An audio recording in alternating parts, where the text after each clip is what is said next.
So, this story kicks off with an ancient dragon thinking back to a century ago, when a comet crashed. The demon party, he breaks it down. Ever since then, some kid with broken powers had been causing a massive headache for everyone. Now that dude finally hit the end of his quest line, and the dragon, eyeing the human, asks what crazy wish kept him grinding this long.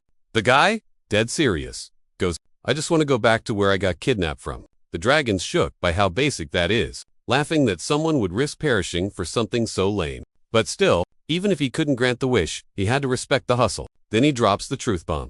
The only ticket home is to snag the dimension orb, which ups is stuck inside the dragon's own ticker. The kid was totally triggered. He's like, I spent 100 years hunting that rock in this hellhole for nothing. Dragon gets salty, telling him he better say thanks before he gets crushed, cause he's about to end him. But instead of quitting, the dude just smirks. He glows gold, and the dragon's jaw drops as the kid's health bar fills back up instantly. That definitely wasn't normal healing stuff. The guy taunts him, you gonna hand it over, or do I gotta reach in and grab it? The dragon flinches, thinking there's no way that's possible. But this kid is clearly built different. Before he can even react, the kid punches through his chest and rips the heart out. Sorry, out of time, he shrugs. That's Minwoo, a healer who also hunts. Holding the heart, he yells, finally got the dimensional orb. Even though it looks gross and demonic, it's his ride home. Zero hesitation, he gulps it down, exploding with power. Feeling the juice, he knows it's finally time to bounce. Back to his crew, his lil bro, and good ol' Earth. Next thing, Sayu wakes up in some thick woods. Confused, he asks the freeloader inside him if he's awake. A voice groans back, saying it's puking cause Sayu shook it up too bad. Thank God, Sayu thinks. The thing made the jump with him. He hopes he digested fast. The voice snarks. Yeah, if you do, magic happens. Annoyed, Sayu tells it to zip it before he actually hurls. He looks around, trying to figure out if this is actually Earth. The voice goes, don't you know? Your own crib. But Sayu says, it looks way too different. But the mana vibes feel just like a portal dungeon, so he thinks he's still stuck somewhere else. The voice roasts him, saying he smells like a total noob. Suddenly, Sayu's mana glitches out, and he knows it's bad news. Panicked, he thinks it's that nasty dimension hop lag from 100 years ago, like back when he got yeeted from Earth and his stats tanked hard. Same old story, huh? He was running on fumes, barely at 20% capacity. The voice in his head wouldn't shut up about recharging fast. Easier said than done. Last time took, what, decades? The entity kept whining about their deal, claiming his mana was too trashy to pull off any cool moves. Meanwhile, somewhere off in the distance, a girl was booking it. She'd lost her squad and had zero clue if they were okay. She was just on the noob floors, yet an orc was on her tail. She tried to scream for help but tripped and ate dirt. Hard. Just when she thought it was game over, Sayu dropped in and one-shotted the beast. He walked over like it was nothing and asked if this was Earth, specifically Korea. She nodded, totally freaked out. Then he asked the year, 2037, she squeaked. That hit him like a truck. He got dragged to the demon realm in 2027, spent a century there, but only 10 years past here, he had to check one last thing. Who's the prez? Still dazed, she mumbled. Chode. Minsu's jaw nearly dropped at the name. That one-eyed gym rat actually became the leader. You gotta be kidding me. Meanwhile, the girl next to him was practically vibrating with fear. Who is this guy? She figured he was either crazy or some time traveler gone wrong. Sayu ignored the weird vibes. The mana flow here is sus, he said, looking around. We in a portal or something? No, she stammered. This is the tutorial tower. Tutorial what now? Sayu frowned. It popped up years ago, she explained. Every hunter starts here. You beat the tower, you unlock skills, level up, and maybe get drafted by the big shot guilds. She kept rambling on, saying how speedrunning was the meta. Everyone wanted to clear it fast. Sayu rolled his eyes.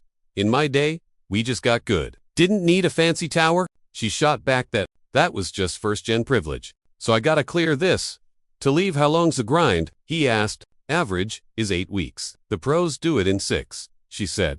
World record is 3 weeks, set by Ryuji-wan. Before she could finish chatting, a giant tiger crashed the party. Troll tiger, she screamed. Run for it. Sayu ignored the cat. 3 weeks, ain't nobody got time for that. Even with laggy movement and glitchy mana from the dimension hop, he was chill. As the kitty pounced, Sayu swatted it like a fly. KO in 1 hit. 5 days, he smirked. I'll clear this whole thing in 5. Elsewhere, a minion told a cap-caught win that some dude just pieced out of the noob tower. Rumor was, it was Minijun, the big cheese of the Empire Guild. He was like, 8 weeks? Not too shabby for a speedrun. But as Minyan goes, yo boss, we got a glitch. One guy who bailed wasn't even on the guest list. Jun wanted the T on his squad, but the database was blank. Plus, this mystery kid was wrecking shop inside. When Jun saw the pic, his jaw basically hit the floor. He knew that face in Stinger it was his bro. The girl inside was shook too. She couldn't process how he crushed the level in just 5 days. Sayu, chilling out, said the brawling actually helped. It boosted his reading. He was already back at 25% power. Just then, a shiny gold portal spawned right there. She begged him to wait, but Sayu just ghosted her and walked out. Outside, some dudes clocked the weird vibes. One goes, portal's open, but something feels sketch. Seeing the pair, one guy recognized the chick. He walked over to Snoop. It was the Section 2 boss. A grunt whispered, "They're out," but the guy's unregistered. That made the leader super suspicious, leaving that hellhole without a scratch. That is mad sus. Didn't add up. He figured SIU had some op stealth cheat code. Dead set on getting answers, he told everyone to back off so he could grill some. He got in Sio's face, asking why he wasn't in the system. Sayu shrugged. Didn't use the front door, obviously. The guy looked even more lost. How do you leave a place you never entered? Sayu just kept his cool. It is what it is, bro. The boss decided it was a fake skill and barked, "Drop the act or you're toast, kid." The voice in Sio's head screamed, "End this clown." The Section 2 leader was losing his cool fast. Glaring hard, he yelled he'd slap that smirk right off him. Calm as ever, Sayu asked if the guy's butt was jealous of his mouth, "'cause only absolute garbage is coming out of it." That triggered the leader. He swore to NCU right there, but the kid just roasted him again. "Shut up and bring it. And close your trap. Your breath smells like hot trash." Raging, the leader and his goons charged in. With one sick move, Sayu dropped them all. Too fast to see. Before anyone blinked, the squad was face-planted on the concrete. The crowd gasped. What the heck just happened? Who is he? Someone whispered, "Yo, that's the same dude causing drama earlier." Then he just vanished. Check to Cam's Glitch City. Sayu was too fast to even render. Dude moves so quick that 0 frames caught him. Some said stealth hacks, but Minjeon was like, "Nah, no magic hiding. Just raw, insane speed." He knew that kid. The vibe, the stance, totally his bro. Just like Sayu, 10 years back. Deja vu much. Hype mode on, Minjeon told Empire Guild. Find him, ASAP. But rules, no touching. The kids under Minjeon's wing. Everyone zoomed out. Minjeon stayed put. Brain spinning. Where's bro been hiding? Kidnapped? Vanished. Nah, there's gotta be a legit reason. If he was in Korea, Minjeon would have scoped him by now. Brainstorm, time. Where does Sayu crash first in this mess? Just then, Tower Girl pops up. The one Sayu bailed with. Minjeon clocked her face. And, "When? You fresh out the tutorial tower?" She nodded. "Yeah, but I literally did nothing to leave. Sayu carried me hard." Still, both awakened. So ... when? Minjeon figured early exit meant she rolled a high-tier skill. She was like ID. Is it good? I only got in a rank skill. Potential detected. Minjeon decided to snag her instantly. Join Empire Guild, he offered. We got the best perks. She blinked, shook his... A top-tier national guild invite is a huge flex. Suddenly, some dude shows up roasting the guild's vibe. Called Empire, but acting like straight-up bandits, he sneered. Minjeon got salty. Yo, watch your mouth. Enter Ruju, S-rank boss of Diamond Guild. Big shot. Next to him, Cho C. S-rank, leads White Lion. Siam Gale's side, guess I missed. Dibs on the rookie. Everyone knows now. He mentioned the guards getting wrecked by one dude, that the unregistered newbies were KIAs much. Jiwon thought the guy, headguts, causing a scene fresh out the tower. Cho agreed. Gotta track him down. Staff. Clearly, this newbie is OP. Need to recruit him before rivals do. Straight up, he said. I want that kid on my squad. Jiwon shot back. Finders keepers. I'll use force if I gotta. Minjeon just watched the drama quietly. Bro's strong, but now he's loot. Everyone wants to farm. Cho prepped the search party. No time to waste. Spot the kid. DM the crew instantly, he ordered. Before dipping, he slid the girl his digits, swearing she'd snag. Top-tier invites and could pick in squad she vibed with. Ryuji added that he'd totally ping the group when he found C. But his crazy eyes screamed he was gonna do way more than just snitch. Shun promised he'd never let them get wrecked like that. Later, Jinzik rolled up to Jiwon, asking if the chat was actually useful. Meanwhile, Jiwon dropped a new quest. He wanted every Diamond Sarank hunter assembled for a manhunt. Their target, a super VIP son's little bro. Elsewhere, CU's head voice laughed that after a century off, Earth's first stop was a greasy fried chicken joint. CU was like, don't knock it till you try it. One bite later, the voice was shook. This is God tier. How did we survive without this crispy magic? Did a deity cook this? Right? After Sayu hit the pavement, "Where to?" the voice asked. "Home base," Sayu replied. At the crib, the voice was suspicious. "This dump is home." Sayu nodded and unlocked it, getting instantly smacked by nostalgia. He pictured his rents smiling, asking, "Why so late? You hungry?" The place, once bursting with good vibes, was now trashed, dusty, and full of empty bottles. Total ruin. Sayu sat there, bummed that he couldn't even recall their faces anymore. They say having a bad memory is a divine gift, but, for him, total curse. 100 years of non-stop demon brawls on a bloody alien world had deleted his humanity. He was terrified that the only things keeping him real is memories would ghost him too. That's why he held on to the leftovers so tight. His bro, his students, they weren't just missing pieces. They were heavy, obsessive regrets. Yet, they were the only reason he hadn't respawned yet. The voice said the house was so sad. Even the demon world felt cozier. Siyu figured that chatty voice was the only reason he survived. "Too bad there's no chicken here," he joked. "Valid point," the voice conceded. Siyu got up for one last peek. "Time to find the squad. Wonder how they're doing after 10 years. Suddenly, some dude popped up, out of nowhere. "Finally, found you, Siyu." He griped about the hard tracking job. "You're the jerk who fled the tower." "Huh. I'm Bajan Hawkmoon, Diamond Sea Hunter." He asking if Sayu knew the hassle he caused to get there. Sayu yawned. "Want a cookie, or something?" Triggered, Hawkmoon yelled, "I'm from Diamond, respect me." Sayu didn't care. So Hawkmoon threatened, "Wanna leave in a wheelchair?" Siyu smirked, wondering who taught chimp talk, asking if orangutans are hunters now. Realized the world got weird while he was AF. Hawkmoon raged, promised to school him, and dove in. Solid hit. Knocked Sayu straight to the pavement. Goons laughed, hands in pockets, and he folded. Right then, a sparkly system window popped up for CIU, notification, lightning step skill learned, ranka, C, buffs speed over 100%, based on stat. Inner voice goes. First loot since returning to Earth. Sayu zipped up and materialized right behind Bird. One tap smashed his face into the concrete. Reached out, like it's predator snack time, baby. Glowing magic glyph spawned under his sneakers. System dinged. Predator, active, extraction, success. Sayu grinned. Sweet, the tech still works on this server. Voice said the skill was tastier than fried chicken. Some random goons screamed for everyone to rush him. Sayu's like test drive. And triggered lightning step. Took seconds to wreck almost the entire squad. Last guy standing. Ate a brutal knee to the gut. System ping. New skill vital strike. Rank C. Now he sees weak spots instantly. Weapon buff. Unlocked. Snagged a knife. And roasted it. So dull. Real pros use sharp toys. Guys. Kept the trash. Loot anyway. And stepped to a dude, pressing the edge to his neck.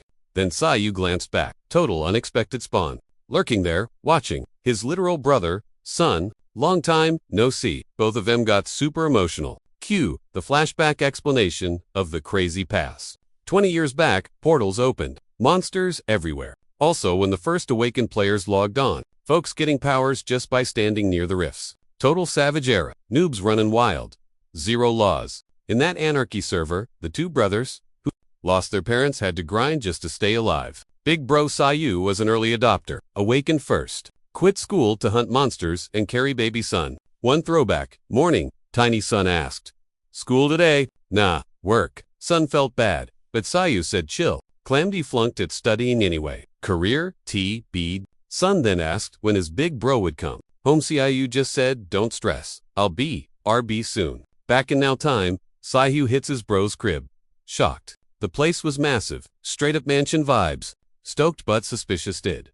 "Jun, seriously, by this whole crib Jun shrugged. "Pocket change by skills you've taught me, paid off. Copped this place so we could be roomies forever. Bestie vibes. Even saved a sweet spot just for Sayu. VIP treatment." Jun was still totally shook though. Brain not computing. Ghosted for years. Impossible to find. Then bam. Spawns right here. Sayu grilled the room and grinned. "Raised you right, didn't I?" Jun caught that look and rolled his eyes hard. "I suffered here. Only you'd say something that dumb. Do you have any clue how hard I looked? Where were you at?" Sayu patted the empty spot on the couch. "Park it. I got 100 years of tea to spill." He started. "So, right after I clapped that fourth demon lord ... His loot glitched and yeeted me into another dimension. Met this creep, predator skills like a cheat code. Spent a whole ... 100 years grinding XP, hunting a dragon with warp magic. Finally found the beast, threw hands, and wrecked it. Ripped a dimensional orb right out of its ticker. Used that to warp back here. Big facts, no cap. And that predator dude tagged along. He's inside me, like a ghost. John asked. Nah, more like a tapeworm. The parasite got super salty hearing that. Trash talk me again and you'll pee red. Kid, sounds bonkers. I know, but trust me, bro. John didn't even blink. I believe you, man. In this crazy world, weird stuff happens daily. Just glad you're back on the server. That's it. Your turn, Siyu said. Catch me up on the last 10 years. Wait, Cho became president. John nodded grimly. Yup, dude stole your kill credit on the 4th Lord after you vanished. ... and rode that lie all the way to the presidency. Calls himself God of War. Total fake news, but people buy it. And now that he's got the power, he ... keeps dropping laws to nerf our old guild into the ground. Bet he'll freak when he finds out his OG rival is back. Siyu scoffed. Saw that coming a mile away. Him only, SS rank, please. What a joke. Is Diamond Guild his fan club? Nah, they're separate. See, Cho's crew is actually ... called Infinite Great Numbers. Pretentious, right? There are 7 big shot guilds now. They call MF. I'm with Empire. Diamond is led by Total Snake. That guy, John promised, looking serious for a sec. Don't sweat the drama today. I'll handle it personally. Siyu was like, so, what's the tea on your old students? He said they've totally drifted apart and haven't texted in ages. Sholin bounced back home, while Ken Ho teamed up with Chodu's crew. That threw Siyu off, but he was fast to ask. Okay, but what about Ming? Then Sijun dropped the bomb engine, got taken out. Siyu was shook and totally needed to know how it went down. Sijun said the body just ghosted, and nobody knows who did the deed. Since only hunters or awakened peeps can actually kill another. ... Hunter. Even the big shot, HMCS feds looked into it but found zip. Siyu was clueless and asked what that group even was. So, Sijun explained they're like the special cops for hunter drama and crimes. They've got the badge to snoop around and cuff awakened baddies, basically functioning as superpowered police. Siyu asked if he had an in, and Sijun was like, yeah, but are you trying to sneak in or what? Then he added that ... If he just wants gossip, the guild's info team is safer, cause HMC is sketchy. But Siyu wasn't having it, and said ... he needed way more than just a data dump. Sun tried to chill him out, saying even though hunters fight, these cases are about ... hardcore stuff like murder, and it's way too early to jump into that mess. He told Siyu to take a breather and get his fighting mojo back first. But Siyu clapped back that he'd been scrapping ... for 100 years in another dimension, and basically did it all. Hearing that, Sijun remembered his bro's edgy old nickname ... and realized even if the face matches his vibe is totally different now. He figured some major drama must have gone down in that other world. Since Siyu was dead set on it, Sun caved and said he could hook ... him up with Lee Yajdi from Frost Soul Guild, who works right with the H. While hunting for clues, Siyu claimed he spotted a face he knew. Sijun asked, who? And when he looked over ... he IDD. The guy is Hang Junu, the boss of the Gangbook District Squad. He's an OG hunter, so Sun asked if Siyu knew him, but Siyu was like, that's not his real name. Right then, the ... scene jumped to 2 days later at the HMC's office in Gangbook. Some old guy was raging about the Gen 2 newbies dumped on his team. He said that ... all had trash attitudes, just like the rest of that useless generation. He went full back in my day, about how the hunter world used to be survival of the fittest. Then he asked if he ever told ... them about the time he almost kicked the bucket in a raid 10 years ago. The other guy was bored, having heard it 768 times. But the boss made him listen again about how getting wrecked as a rookie made him a man. The squad ... had totally lost hope after their main hitters went down. That's when this op hunter showed up and saved a dude with crazy healing hacks. Minnie Wu kicked the door in like bet, yelling yo Bongu, why the name swap? Forgot your savior? Spotting Byonggu looked shook. Cut to the next scene. Junggu introed Rookie, who to the Gangbook squad. Total noob, clueless about the vibes here. Junggu was like, ask away noob. Told the vets to be chill. Some chick there was like, weird flex, Wong Junggu, you okay bro? But a dude shushed him, saying the rookie wasn't basic. Junggu grabbed Kimun for a rookie briefing in the back. Folks got curious. If the 3-star pro joined the new cutscene, Junggu held up gear, asking Siyu's fit. Kamunga, the data girl, was like, ooh, what do I do with him? Siyu just wanted a quick list of hunters dead in the last 20 years. Kamunga groaned. Way too much info for right now. Plus, we're busy with that association report. Yongu smirked. You got this. Girl, don't slack. Told Seiwu, chill, we'll get the deets soon. Asked if Siyu wanted info on human limits, but Seiwu just needed cases marked as HMC's murders and uncaught assassins. Siyu thought it was basically Impossible for a normie to drop an awakened. 2 Ice a pro like Min. Definitely a hit. Even if the baddie got nabbed or wasted, an awakened leaves a paper trail. Now Shirata was target number 1. Kamanga asked where to. See you, said my phone. Just then, a team dude ran in, needing the boss. Cops need backup. Turfwa, gangs versus awakened. Peeps and cops are totally overwhelmed. Youngu frowned. Can't cops handle low-level scrubs? Guy said, nope. One perp is Cherburo's crew. Sayu was like, what's that? Kamanga sighed. Cherburos ain't just some gang. They sell guns, hits, and maybe even traffic hunters. No wonder the cops bailed. Sayu grinned. Take me there. Beyond you wind, it's junk. You know this. But since Sayu kept saying it, he just rolled with it. But hey, he reminded Sayu that even rookies need a tutorial mode. Across town, some guy was throwing shade at the captain, saying the Reaper was weak sauce compared to Cherburos's shield. That was Gangho, the org's number 2, big shot. With him was John a redhead and the third wheel in charge. Jiken bragged his 6-cut sword already wrecked half the enemies. Gangho laughed. Why don't you try that on me? Tough guy? Jiken clapped back, swearing he'd totally beat him one day. Gangho smirked, asking what they'd do without his genius. Bragging that quitting the hero life for the villains was a pro move. Said the Cherburos boss had an eye for real talent. Then he claimed the whole turf belonged to them. Now, but boom, before they could move, they got jumped. Caught Lakeen by an attack and a massive explosion. Jiken was spinning, wondering what the heck just happened. He asked Gangho if he fragged those guys, fearing HMC's heat. But Gangho played dumb, saying EDK, though he'd have to clean up the spill. Minsuwu popped up, betting they'd smoked some hunters earlier. He told him to show off what they got. But the mob started whining. They'd never seen this dude, asking why he was crazy enough to pull up Sola. Sayu appeared and Gangho instantly tried to crack his skull. He heard a snap, but felt weird. Like, did I get him or not? Totally triggered. Gangho swore to delete CIU and popped his full armor skill, but mid-charge, he hallucinated his grandpa. Random. Confused. He forgot he was literally just brawling. Vision ends, and he's on the floor crying like a baby. Siyu yanked his hair, dragging him up, reminding him he was the last one breathing. He told Predator to eat that skill. Beast said, yummy. Gangho couldn't believe one guy wrecked his whole squad. Dazed, he stammered Sayu wasn't a cop and asked, why the overkill? He swore they didn't know squat, claiming they weren't hunters, just hired grunts. Sayu was like, I know, trash like you can't do real damage.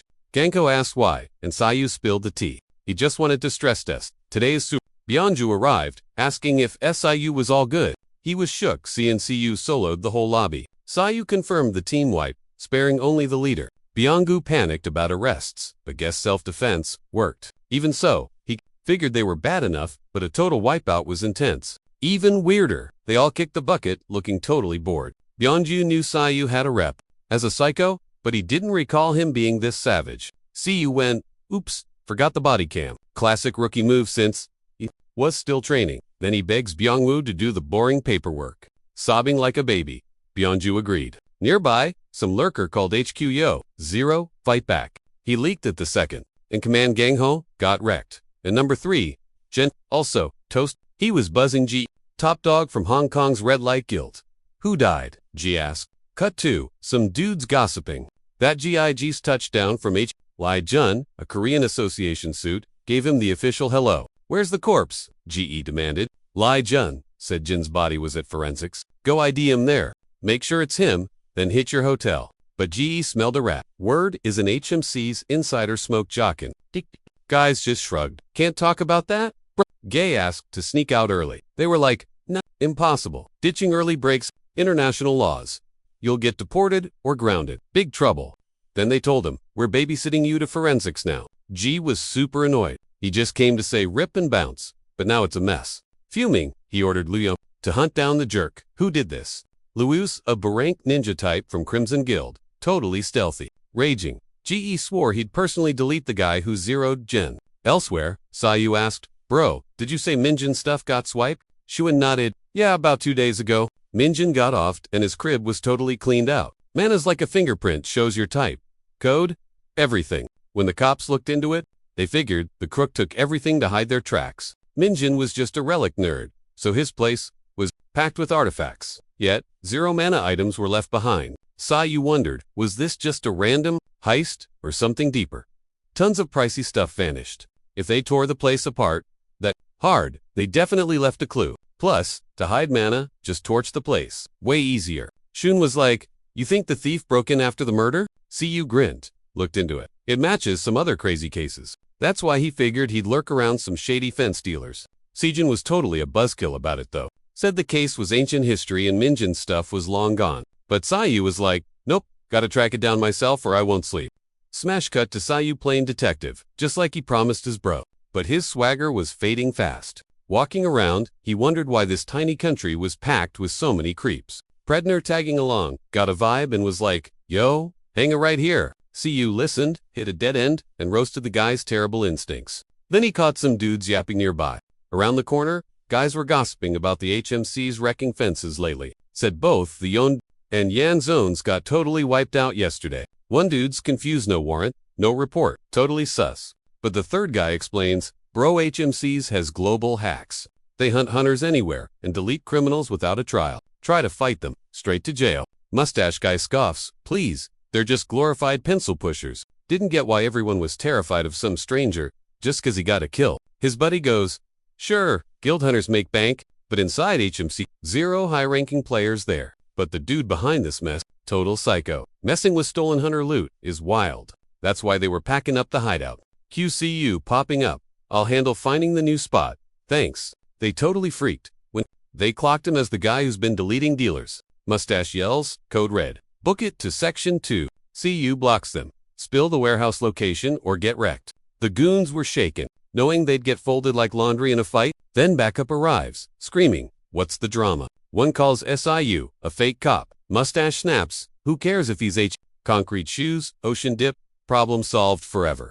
CU eyed the crowd and smirked. Nice of you to group up for a time to dust off an old school move. Predator goes, you owe me a chicken for this one. CU's like, deal. Bam, shockwave unleashed, frying every bad guy in the room. Left one dude twitching. CIU asks, so, about that warehouse. Guys, shivering, who are you? The answer was sharp. The crazy bastard. Cut 2, all the thugs hogdied nicely. Frey, the predator, bragged that his gut instinct was genius. Sayu rolled his eyes. Zip it, pure luck. Frey was like, is that the magic juice we need? And Sayu gave a thumbs up. He clocked that energy, instantly total Dazia Vu vibe. It was leaking from some nerd research book Minjin used to own. Peeped a security hex on it, but not your basic padlock spell. Hikey lockdown only. The Ogi owner's mojo could open it. But Sayu was chill. Said he didn't even need to read the deep, just needed to drain the raw mana right out of it. Hit up, Byonju, fast. Bagged a dozen baddies. Come get em, I gotta bounce. Then, total scenery, switch. Showing a shady hub for freaky powers and sketchy dark arts. This PvP free zone, where peeps swap powers like trading cards, is called Black Skyfall. Inside some crib there, this chick was messing with a deck of cards. Pulled one like, guest incoming, she's top 10 under Boss Muji. Cut to Sayu, checking out the hood, saying it's barely changed in 10 years. Total throwback. Phrase like, you famous, bro? Everyone's staring at the weirdos. CU's like, nah, it's a safe zone. Star, drama, and you get wrecked. Right at that second, Card Girl pops up. Long time no see, Suwa, been waiting ages. Once they got inside the house, she's like, 10 years gone, and you haven't aged a day. Which CU hit back with, you look exactly the same too, though. She grilled him on the ghosting. Where you been? Why no D? Sayu dodged it. It's complicated. Let's just talk business. Asked her to suck the magic right out of me Jin's dusty book. Mum Young grinned. Still, 0 chill. That's my fave thing about you, she asked. You remember the drill, right? Su snagged a knife, nicked his hand, and started lecturing on mana flows. Reverting it to raw energy? Basically, mission impossible. Think of it like a cooked curry stew. You can't exactly uncook the potatoes once they're mush. But Mom Yang's got this cheat code ability called Mom from the Manira squad. Totally banned dark magic stuff. Obviously, ghost whispering, messing with destiny, basically breaking physics for fun. The magical feds keep a super close eye on weirdos like that. Ritual done. Mom Yang's like, all set. Mission accomplished. She licked her lips, like that energy was the tastiest snack ever. Frey watched, totally grossed out. That power is nasty. Sayu just said thanks, grabbed the mana vial, and dipped. She was shook, he bailed so fast. Always the mystery man. In the ride, Frey was salty. I hate that spot. 0 stars. Never returning. Sayu asked, why are you being such a diva today? You and Mum Yang are total creeps. Frey grumbled. Then asked, where to next? Sayu signaled, to the lab where Minjin got iced. Frey smirked. With your juice, we could raid anywhere. Sayu rolled his eyes. Chill. Empire Guild turf. Soon bought it. Still, Minjin dying sucks. Siyu crouched on sight. Time for a replay. He flared his mana. Triggered recall, sparking a hologram. Mana's faint. Frey squinted. But Minjin was pro. Killers, legit. Hala showed Minjin floored by a hoodie. Minjin asked UAVIP. Hoodie scoffed. Way higher. Siyu frowned. Secret organization. Back home, Frey said. You bragged about your kids. Even after 100 years. Now one dies, and you're stoned. Frey prodded. Heart of steel. Sayu rose. Nice vocab. Who's your tutor? I'm gutted. Frey griped. And you're blank. Or just empty. It's fine, Sayu shrugged. Century numbs. A guy popped up. Come quietly. Boss is desperate. Siyu spotted the backup. Introduce your 6 rats too. The guy smirked. Sharp. Cuffs. Or we drag you. They lunged. Sayu sliced one. I prefer cuts. G stepped out. My turn. He's mine. You killed my bro. Jin. He looks decent, Frey noted. Tasty. Power level. I don't memorize trash. Sayu yawned. G snapped. I'll rip your heart out. Siyu blocked. Not bad for a rank. G gasped as the arm healed. The goons froze. He blocked it. Sayu blurred. Don't button. Speed blitzed, grabbing a throat. A fast healer? Who is this psycho? G clocked. That's C. Swerved hits, with 0 effort. No speed hacks, just skill. It hit him. NPC? He'd actually have to sweat for this W. Siyu piped up. Okay, I got one thing wrong. Do the crime, pay the fine. Dad or bro, don't care. If chicken got smoked, he was dirty. Totally deserved it. The only ones allowed to be salty are his victims. G raged. Quit ya. He screamed. Siyu didn't know the lore, that he broke laws just to feed him back in the day. He swore Sayu was toast and popped his slaughter fang. Sayu knew he couldn't ghost that attack and told Frey to ready the combo move. Frey groaned about overtime and fatigue but said yes. Sayu promised. Last one, then you can chill. So, Sayu cast his nullify skill. Wiping G's magic instantly. Lu Yan phone was shook. Seeing Siyu shut down a rank pro, he decided to ditch the revenge plot. Since 4 goons were toast, Siyu argued, tragedy isn't a free pass. He figured that was just a lame excuse for being trash. He punted G hard. The minions rushed, but G halted them. He thought, no way, he keeps this op mode up. If Sayu was truly a healer, his HP might be high, but his mana would tank soon. He chose to rush in and nuke him up close. But Sayu swerved, grabbed his hair, and beat him silly. G managed to shove him off and yelled at Lu to stun him. Lu used chains to lock Sayu down. Gio walked up vowing to wreck him so he couldn't reach, but Sayu snapped the chains, cheering the two for being criminal brothers, then cast his SS life drain. He started sucking G dry of all energy. Luin panicked. How's a healer got that kind of deep? Sayu made it clear. He was never just a basic medic. He didn't use mana. He hacked XY forces. A true life artist, Liu, terrified, couldn't fight back. Before he could chat, Siyu code him. Zip it. With the lobby cleared, Siyu noted the speedrun. First move, checking if the cam was rolling, he asked Byeonju if he caught the show in high def. Sayu didn't swing first, so it was all. Everyone watching the fight was straight up traumatized. Chat was blowing up about how OP that dude was. But Byeonju realized he'd goofed hard. Instead of recording, he went live to 5,000 people. Elsewhere, some guys were analyzing the stream. They noted the vid was def, not planned, and it was basically a failed test project. They added HMCS couldn't shoot high def like that, meaning a pro joined HMCS and the clip was legit. But why would a top-tier player hang with them? A lady said that's exactly the issue. The worst part was the guy who got deleted. On stream was Hunter GE from Crimson Light. Sayu technically followed rules, but was super savage. Just then, a guy showed up demanding answers. It was President Cho. Cut to the Empire Guild cafeteria. Days later, Jun asked his bro if he was good after the stream, but he seemed zoned out, wolfing down food. Sayu choked out. I'm listening. Frey groaned. Even dogs are quieter. Eating. Zip it and eat your pork chop. Sayu hyped the food, asking to eat there daily. Jun said sure, but listen to me first. He said the live stream video with Hunter Gerd was getting buried. Luckily, the shaky cam hid Siyu's face. But if Cho found out Sayu had returned, things would get messy. Since Siyu still had debuffs from returning. Since Cho spent 10 years erasing Siyu's history, Jun said to lay low. Sayu was like, chill, I'll stay quiet. He just told his bro to eat up. Jun snapped, I'm almost 30, not a kid. Sayu teased, you still look like a snotty brat. Then a girl from the tutorial tower appeared. Siyu was like, who does? Jun introed her as Shin Gisu, a new recruit. She said she ranked up thanks to Jun guessed Sayu met her at a newbie seminar. Suk Tajin nodded and said hi. An NPR member, stoked to finally meet Sayu. He noted how active CUA was at HMCs and told him to keep grinding. Right on cue, Siachu Hammond popped up, asking if Sayu was the newbie causing all the drama. He claimed he watched the clip of Sayu ending Gore. Turns out, Gort was his frenemy. Still, he threw shade, saying the footage looked totally staged. Tujin asked why he was tripping, while Kun jumped into lecture. Heyman, telling him to check his ego, since he was acting way too high and mighty for a stranger, told him to dial it back a notch. Talk about sensitive. Hammond Winda, he couldn't even ask a basic question without everyone getting uptight. Jin asked if he'd lost his mind, noting the White Dragon boss would hate hearing that kind of junk from him. Hammond sneered, asking if Sayu planned to just tattle to the brass like a teacher's pet. Then he started flexing, claiming to be the star pupil of Zhao Long from Black Narcissus. Said Sayu's brother actually used to dig his vibe. But Sayu wasn't having it. He cut him off, telling him to put a sock in it and quit the yapping. Said if Hammond really wanted proof, he should step up and see for himself. Sayu looked him over and quipped that Hammond's master, clearly at teaching matters, he just hoped the guy at least taught him how to throw a punch.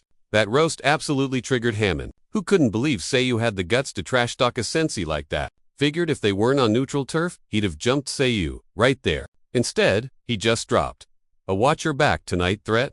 The squad quickly apologized to the guild leader for the drama, but John waved it off, told him to bounce, and told his bro to chill, said he'd deal with that clown solo, and was still gonna squeeze millions of won out of White Lion for the mess. Sayu, though, told him to just drop it, since Hammond was just a poser, a student of a student. Sayu figured he wasn't worth the hassle. Cut to Baki and Ho, the big cheese at the HMC's Korean branch. He was totally starstruck to host Chi Sung-gil, the White Lion boss. Even with a packed calendar, Cho said he had to swing by to say sorry for his crew member acting like a jerk. Mentioned they already smoothed things over with the Empire Guild, but he wanted to apologize to the actual victim face. Jianho was like, nah, don't worry about it. Said the guy is a top-tier asset and currently busy hauling a super criminal to jail. Cho Sung-gil sighed, noting that super jails hardly ask for help, but Jianho said it's rare, not impossible. Big guilds ask, sometimes, and it's probably gonna happen way more often soon. Cho Sung-gil got the hint. Instead of apologizing himself, he decided to make Hammond go do the apology personally. Jianho agreed it was better to let the boys sort it out themselves. With that settled, Cho Sung-gil took off. Outside, he thought about how sketchy Hammond was acting, but the kid's talent was too good to ditch. So he told his secretary to buzz Hammond ASAP if they had a trip to prep for. The SE asked to drop the pin, adding Hammond's enchant. Cut to a dude whining to support. Yo, where's my squad? He griped. His buddy goes, chill, they're en route. Big guy asks, why the drama over a short stint? Criminals should be BFFs, especially with audits coming. He grabbed a file on Shervok. Quiet capture. No sweat, he figured. But nope, he was clueless. Sherry went total beast mode randomly. Crushed 5 guys like soda cans, even without powers. Someone noted Sherry's a legend underground. The feds had a nightmare snagging him. So, the big boss rushed him to get cue shot of the cuffs. A guy slid up to Volk with intel. Heads up, meeting set, he whispered. Crews, pulling strings. You've got a job? So bounce. To do that, total chaos. Needs to hit the pen. Meanwhile, CU's at the gate. But Hammond showed up late. Prisoner, gone. He on that bus. Guard nods. Timing checks out. Zero hesitation. Hammond floored it. I better get a bonus for this. On board. Volk poked. CIU, you the warden. CIE. Went. Nope. Don't know you. Volk scoffed. Gutsy to solo this. CU glared. Who do you think you are? Volk. You're nuts, showing up. Clueless. No, you're cargo. Bro, you're moving cause you yap too much. CU dead. I wrecked 5 supers while chained. Volk bragged. Do you get how dumb this is? Top tier villain. Base event. Cocky rookie. You're toast. Boom. Bus goes. Bye-bye. Outside, Gramps asks a kid, did he? Volk crawls out. I ain't. Gramps. Trying to kill me, old man. A wolf like you survives that. Gramps teased. Nice collar. Look like a space puppy. I'll yank your dentures. Volk raged. Gramps just laughed. Anyway, did you ditch the guard? Volk bet the guy was roadkill, leaking brain juice everywhere. Right after, the kid with them popped Volk's cuffs off. Suddenly, Hammond shows up, yelling at the trio to freeze. He's thinking, why is it always creepy roads with me? Claimed they messed up, but seeing Volk caught by these scrubs, he must be weak sauce. Hammond kept that choice. Sunel ignores losers. Then asked, who are you guys? What crew? He warned if they didn't spill, they'd get wrecked, right there. The kid clocked Hammond's face. Wait, that's the top dog from White Lion. He wondered how Hammond even tracked him down. Gramps piped up. Chill, no backup. He's riding solo. Volk grinned. Sweet. Need a warm-up after napping so long. Hammond told them to zip it and asked again who they were. Volk's like, doesn't matter. You're dead meat anyway. Then Volk went full wolf bear mode. Hammond was shook seeing the full morph, but figured he'd slap him back to human form in a sec. Popped his Asura skill, and they started scrapping hard. Hammond threw combo after combo, landing every hit, but Volk just tanked it all like it was nothing. Volk laughed. Is this a massage? Weaker than I thought. Gramps stressed. Cops could be here any second. We got a dip. Stop playing. He told the kid to wrap it up fast. Kid fires his 10-headed snake skill at Hammond. Hammond dodged the first bit, but got snagged by 2 snakes. Volk saw the opening and clobbered him. Lolin, he goes. Scary white lion. More like a kitten. Even then, Volk kept roasting him. Saying a fancy guild badge doesn't make you tough. Called him total useless garbage. Hammond raged. Shut your trap. You're jumping me. 3-on-1. Coward. Volk just kept kicking him while he was down. Hush. Now. Gramps jumped in. Clock sticking. Finish him off. Hurry. Volk, loving it, asked for Hammond's famous last words. Suddenly, boom. Explosion right in their faces. Sayu steps out the smoke, asking if that's what Hammond-sensei taunt him giving up so easy. Hammond go, dude, you're alive. Fiddling with his cam strap, Sayu says, man, figuring this junk out was a pain. Live stream, recording, ... I barely know the difference. Honestly. Volk, that makes no sense. I literally crushed your melon. Gramps added, kid died instantly, ... I felt 0 mana, ... This is weird. Hammond. They warned Sayu was totally OP and screamed to wait for backup, but Sayu ignored him, asking why Volk dared ruin his sacred coffee break. He flexed his HMC's hunter status like a boss, calling the 3 losers criminals caught red-handed in the act, vowing to delete them right there personally. Minyu roasted the disciple. Sit down, new. Asura is mid, but Charavel got salty, charged in, and ate a massive knuckle sandwich. CU popped Ashra black armor, shocking the room with his stats. Hammond thought he was mastering Shaw tech, but Sayu said, like steak, drain blood first. Meanwhile, Gramps spammed Thunderwall, but Sayu dodged it easy, leaving him shook. Sayu dissed his whole career, calling his path totally trash. Frey eyed the skill, wondering if he could snack on that weird magic. Sayu laughed, saying it was way too premium for broke newbie hunters. Sus. Hammond asked who Sayu actually was and why he had master's moves. Before he could reply, the old guy another skill, warning him. Move reckless. My gravity field kills. Yeah. Sayu, totally chill, just whined that his day was getting super lame. He noted that while his pal was getting stomped, now Gramps was yapping. Gramps offered a truce so everyone could dip safely. Boring. Sayu rejected it, saying he picked this dirty gig to find something. Regarding the guy behind, he'd fix it with 1 key explosion. The geezer was confused, wondering if they weren't teammates. Sayu outed them as pro-assassins from a big org, rocking pricey gear. That alone was enough reason for them to rot in jail. Gramps realized Sayu knew it all, and was shocked he came solo. He demanded to know who the kid was and what loot he hunted. Sayu, annoyed, asked if Gramps was going deaf, since he literally just asked his origin. Gramps warned. Step up, and I'll blast you with shockwaves. Sayu just canceled the skill, like nothing, forcing him back. He gasped. Su caused a mana overflow with thunder, impossible for a normie. Saw he'd regained 40% power. The warm-up was legit working. He told the geezer not to stall, since his clock was ticking fast. The old man spat back that he didn't know everything. He claimed his org's oath of silence kept his mouth shut tight. This oath was tied to the magic contract. Leak the info, and you're instantly marked for death. Right then, Gramps yelled at Volk. Get up, you useless noob. Sayu laughed. What's wrong? Scaredable a game over. Relax, die 3 or 4 times, and you'll get used to it. The old guy barked at Sherry to actually make a move. She charged Sayu again. I'll slice you, even if we both die. Suddenly, Hammond dropped a massive haymaker on Sherry, stopping her cold. Where do you think you're going? Boom. Now it's a fair 2 versus 2 fight. Su cast Blizzard. Instant freeze. Both enemies were stuck. He grabbed Gramps by the neck. Welcome to the afterlife. Maybe once you taste death, you'll answer my question. Gramps stayed quiet after respawning. 1 kill wasn't enough. Snap, neck broken again. Then instant heal. Hammond watched, confused. Infinite healing. That's straight up hacking. Sayu kept the kill loop going, over and over, asking the same thing. Where did you creeps come from? Gramps started remembering. He recognized that insane skill. That kid, ... He's one of the missing saints. The mad dog. His real name was Minnie Wu. Enough, Sayu said. Who's the guy? Spill the tea.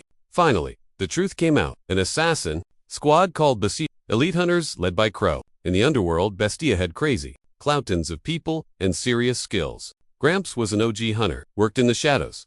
Years can say no to a gig like that. Rule number 1 for assassins: never snitch on the squad. You take the silence, oath, and the guild owns your life. The law, loyalty, until your head rolls. 15 years in, the older thought solid. Thought he'd never betray the fam. He'd rather bite his tongue and quit life than talk. But after Min Sayu spawn camped him, he broke. He admitted the guy wanted was in code name. Got it, Sayu said. But he wasn't done grilling him. Did you two try to delete a hunter named me? They stayed quiet, so Sayu cranked the pain until Sure felt her face peeling. Both terrified. This guy wasn't human. He was a total glitch. Gramps cried. It's not a team. We work in solo cells. We don't collab or know who anyone else is. There was, however, why he hit up that jail to find the dude? Bestia's big meet is every 2 years plus a week. He had to bust the guy out to crash the party. Old guy was like, yo Sayu, if you want, I'll spill the location and back you 100%. Just let me and Sherry join your squad. Hammond was totally hating it. Sayu won't agree. But Sayu clapped back. Since when are you my PR guy? Shook him. Tried to save face. You used Accra, so you gotta be connected to my master. Maybe his bro or uncle or something. Then he pleaded to be a student, so Sayu wouldn't team up with sketches. He owned up to being a jerk before swore, I'll do whatever you say, 0 leg. Sayu just told him to zip it. Honestly, he only cared about Black Mamba intel. But he knew if he let him walk, the org would just murk them later. Stuff was getting way messier than planned. Whatever, he decided. He'd let these two tag along as minions. Ham and Wind, but Gramps swore total loyalty. Then CIU dropped a condition. You guys might just stab me in the back later, he pointed out. So, we're doing a mana oath. No Sure. Freaking out, asked if that was the scary pact that wrecks your core if you lie. Way worse than the silence one. Gramps yelled, shut it. I don't want to die again. CU said, channel mana, CU, names, and seal it. So yeah, they got magically bound to him. Sayu said the prize for not being snakes was him keeping them alive while the contract held. Then, Hammond bawled. What about me? He threatened to snitch to the Assos if he didn't get picked. Hunter just cracked up. Relax, bro. I'm kidding. He double-checked the summit time. Next week, Hammond nodded. Hearing that SIU was like, okay, you're in. Kid lit up like fireworks. Say you thought, for peeps are plenty, to cause chaos, but for the cleanup, I need a fifth wheel. Meanwhile, some dudes were chatting about a prisoner who bailed mid. Dude's super toxic, they said. Where's the escort cop? If he ghosts, HMCs takes the heat. Usually, it takes 4 or 5 cops to move a guy, mostly for max security runs. For crazy cases, like 10 officers, but this time, just 1 was asked for. New cop claimed the prisoner bribed a boss right before he dipped, but the chief called Cap, saying the body cam was off, so obviously fake news. HMCS figured the prisoner's story was totally sus and fake. Since the tea was spilled, they had to snoop around. So, HMCs decided a full investigation was gonna hit the runaway, making everyone cooperate or else switch scenes. Byungju was salty, yelling at Minnie Wu. He was like, bro, I only said finish the escort job. Now he finds out this assassin drama is being probed too. The biggest gag, Hammond, Gramps, and Sherville. We're actually rolling with CU squad now. While even the jailbird was out chilling with them freely. CU told Byungwoo to zip it, claiming there's a master plan. He promised deets, dropping the bomb. Tomorrow, we invade. We're crashing the Hunter Killer Club's little party. It's a huge raid with at least 8 boss-level slayers. The sneak stuff, the traitors will explain. Listen up, you two. Byungwoo shook, asked, wait, are we for real right now? Crashing a killer base. Off the books? Just us. Phew. Why are we doing this insane suicide run? Sayu grinned. Simple. Total wipeout of best. Meanwhile, the Bestia bad guys were having a meeting. A girl noticed Red Demon and Shervolk totally One dude yelled snitches, but another guy was like, nah, they ain't got the guts to ditch the crew. Still, them being Mia was super weird. Someone said, let's just ice them to be safe. Weird girl hissed, Sherry's trash. I'll lend him myself. Scarface cut in, chill, that's enough yeah. Only the big boss gets to pick the punishment. Smiley guy laughed. 3 no spicy drama here. He then goes, any other news before the death match for the rats? One of the men, looking like a snake, hissed, that punishment needs a date. Main thing is everyone knows the when and where now. Brunette, dude worried, yo what if we take the L? We can't just storm the place with 0 plans. Suddenly, sirens blare. Creepers, at gates A to C. The boss stood up. Well, called it. Everyone jumped. 5 entries. Catch those intruders fast. The big boss said, I'll handle that mess later. Someone asked, why aren't Pork and Mamba helping? Mamba's too cool for trash. The girl's just gaming, and guess what? Beyond was peeping the whole show. Dude realized. The boss forgot to say keep the heads attached. Rewind 30 minutes. Byungju explained this was Bestia's hangout spot. Gramps added there were 5 entrances with sensors. Since the layout changed constantly, nobody knew where doors led, but they all hit the main hall eventually, which meant everyone's crashing the same party sooner or later. CU's plan, split up. Grouping up just lets the target bail. He told everyone to pick a door and roll. Then he checked if Byungju grabbed the radio. Guys said yep, so Sayu gave the go. 1 door each. Spot Black Mamba. Holler on the radio immediately. And boom, the squad raided the place at once. Walking in, Byungju saw the main path was totally blocked. Stuck, he shimmied into a nearby air vent. Classic shortcut. Got him to the main hall first. Looking around, he was shook. Sensors were dead. Supposedly pro hunters here, but security was weak sauce. The big hall was just sitting there, wide open. Felt like a step inside and get wrecked. Kinda trapped. Byungju figured since 5 of them went hunting intruders, fights were popping off everywhere. Getting the squad back together? Total nightmare. But he figured he could at least clap a few enemies. Meanwhile, Porcupine Weird Name grabbed an orb. Suddenly, someone chucked a grenade at Black Mamba, but he blocked it. He called it a decent ambush but went about playing hidden. That's when Byungju popped out to say hi. Black Mamba clocked him. Junggu HMC's hunter, right? Junggu thought one, baddie dropped. So he lobbed a grenade to keep him down. But nope, still kicking. Especially the boss dude in the back. Guy looked basic but definitely wasn't weak. Black Mamba laughed, saying a guy like him wouldn't come solo. Bet some HMCS snitch leaked Dean. Junggu was like, for real. Black Mamba grinned. You'd be shocked how useless your buddies are. Fed up, Junggu rushed him. The boss watched, admitting Junggu had moves. Black Mamba was like, oh right, telekinesis. Forgot about that. Junggu realized this dude's skin was tough, and he healed crazy fast. No special powers, just insane speed and tankiness. Black Mamba said, nice warm-up, then smacked Junggu into the wall. He didn't want a paper trail, but the guy was leaking like a juice box. So, the mess, totally unavoidable. Yo boss, he radioed. Cool, if I finish him? The leader was like, yeah, whatever, go for it. But Junggu grabbed the mic. Targets at the central hall. 2 more enemies here. He yelled before getting wrecked. Black Mamba yeeted the radio. Ooga, too late to save you. Who's crashing the party next? The manager, Red Demon, or the pup? Junggu wheezed. Maybe the whole squad. And boom. He was right. The 3 guys pulled up, ready to jump Black, but he dodged every hit. Wow, didn't expect that? Thought my assassin would have clapped you guys. Croa, facepalm nearby. Why did I hire these noobs? Black Mamba was totally confused too. They looked beat up, so they definitely fought someone. But beating Tiger or Grizzly that fast? Sus. Hammond swung, but Black Mamba caught him like a toy. White Lion Guild, you ain't even HMCs. Why are you here? He tossed Hammond aside. Y'all look wiped out anyway. 2 Mamba. The math wasn't mathing. How's this random group got pro-level teamwork? Who's the mastermind here? Turns out Sayu already cleared his level. Junggu was like, Hammond, how'd you zoom here so fast? Radio hit. I dipped. Sayu said go mid. Guess the whole crew got the same They knew they had to stall till the master showed up. Vogue was real though. Bagging in a plus rank, no shot. It's black. Literal nightmare fuel. And dude hadn't even popped his ult yet. Plus, the vibe in the hall was super sketchy. Junggu bet Mamba was a shifter. Strength and speed. Yeah, he's bestious. Number 2. But high level, tracking magic. Not his style. Maybe he planted a bug somewhere. Or Bestia's boss was stream snipe in the fight. Nobody knew Crow's stats. So he was a Red Demon stepped up. I got the boss. You guys handle Mamba. Mamba rolled his eyes. Oh, I asked a question. Gramps used his chain skill and wrapped Crow tight. The leader groaned. Do I really have to play? Gramps was just like, chill, bro. Legendary artifact chains versus you're stuck. Crow laughed in their faces, talking smack. Gramps' boss has to be legit insane to make him snake the gang like that. But then Porcupine jumps Gramps from behind.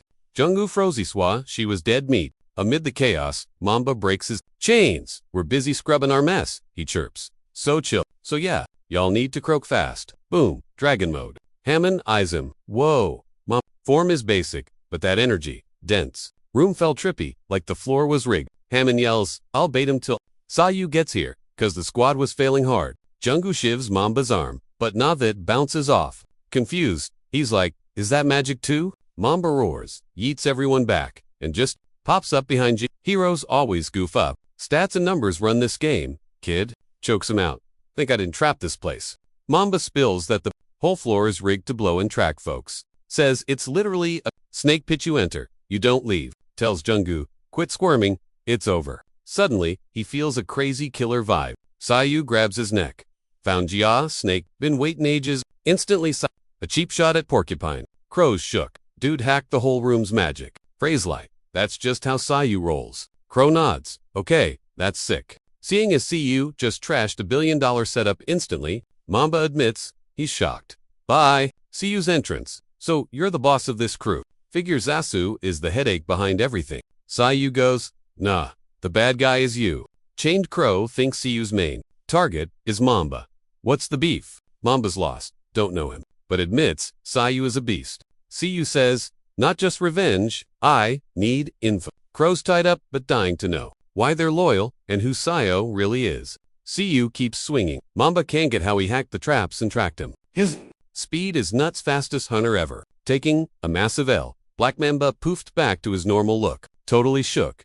Never seen a freak like Sayu, he gasped. He knew the top dogs. So who? He quizzed. Are you really? And what's the tea? Chill as ice. Sayu goes, you got it twisted, bruh. I'm the one asking the cues. Didn't realize I was nerfing myself the whole fight? One slip in your toast? So zip it and just take your lumps quietly. Boot planted on Black Dome. Dude pleaded mercy. Sayu grabbed his face. There's levels way above VIP.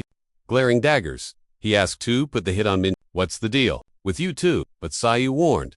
Spill or get deleted. Sensing the doom, Black Mamba figured he'd better squeal. But when he opened his trap, he flashed a tongue tattoo. Even if I snitch, he smirked. Your ears might just melt off. He hawked black goo right in. CU's mug. Rule 1. Assassins never out the client. Ticked off? Sayu growled that if he wouldn't yap he'd drag the truth out. Suddenly, the dude gasped. CU healing. That's a super rare hack for a brawler. Panicking, he screamed for the boss. Crow yelled back. You're trapped, bro. Freaking out, Black Mamba said. He'd spill. It was pandemonium. He blurted. 2. Lates you already landed the crit. Watching the drama, Crow finally clicked. I know you. You're the OG Mad Dog, that psycho who vanished 10 years back. Sayu asked if Crow was pandemonium too. Nah, he denied. He clarified their crew. Basically, a hit squad, so no personal favors allowed. Assassins were just geared of them. Just pieced it together from my intel and your insane power level. Plus, my sis told stories about an OG hunter with a weird healing quirk. Sayu goes, she clueless. She shot back. Whatever, you figured it out. That's my final word. Still, Sayu thought it was odd. She'd totally ghosted his memory. Whatever, didn't matter. He just recalled Porcupine. Boom, the girl went flying with Porcupine. Going to chase us. Mad Dog? Sayu was like, nah, worth it. I got a lead. She smirked. Cool, see you soon then? They vanished. Hey, Masked.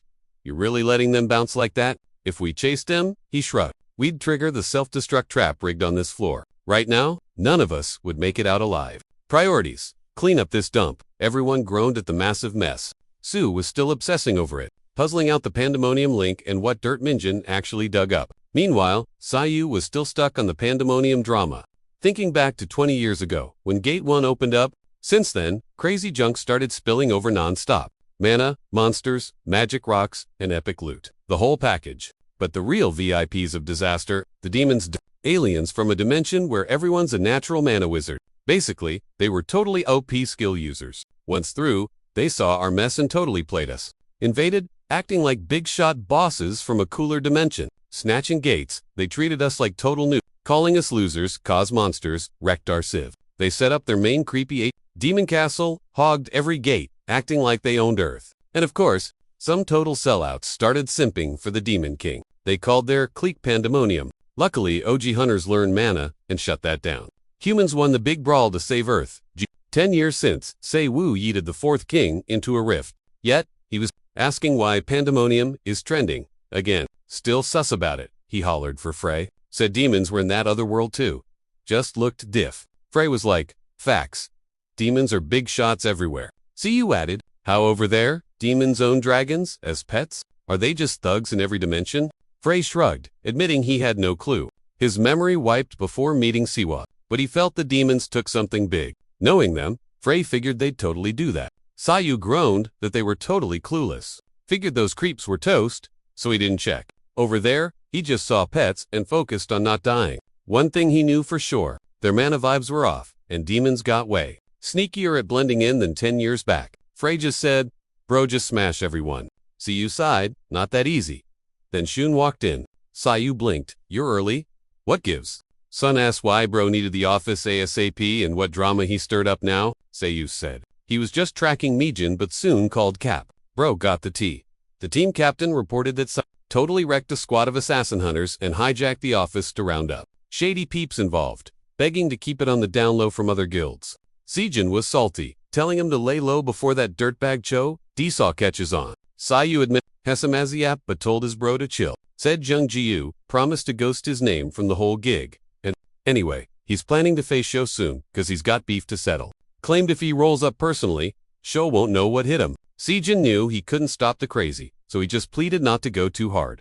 Reminded him it's been 10 years Seyu's leveled up, but the danger is still real. Seyu just waved it off, like, don't sweat it. Sejin sighed, fine, just keep your word, man. The tax for crashing the office? Sayu promised to train the guild's newbie. Sejin asked, remember Hunter Gisu? Her power is way weirder than we thought. It'd be awesome if Sayu checked her stats, but Sayu starving, said, zip it, let's grub. Sejin cracked up, you got a black hole in that gut or what? Frey nodded, whining he was hungry too, and the mana vibe was trash. Dude demanded fried chicken. Later, Sayu hit up Jungji who picked up asking, you real about scrubbing your name? Sayu cut to the chase. Heard you spilled the tea to my bro? You got a death wish? Jungju clapped back. Forget that. Do you know how massive this mess is? It was the first time a squad of pro assassin hunters popped up in HMCs, soloed the whole lot. Now everyone's blown up their phones for interviews and collabs. The whole agency is going bonkers. Jungji groaned that the boss is watching, and since Sayu ghosted the report, it's all on him. See, unbothered, said, enjoy the clout. Bruh, what's the issue? Jungji snapped. It ain't about the clout. How am I supposed to explain that I clapped all those assassins solo? Sayu shrugged. Just say White Lion Haman carried you. Jungju sighed. Tried that. But their leader's a jerk and won't play along. With that jailbreak drama, you better handle this yourself, man. But Sayu stuffing his face, said busy eating glachef, and hung up. Sejin heard the end and asked if that was Jungju. Sayu nodded. Yeah. Glad to have him on the team.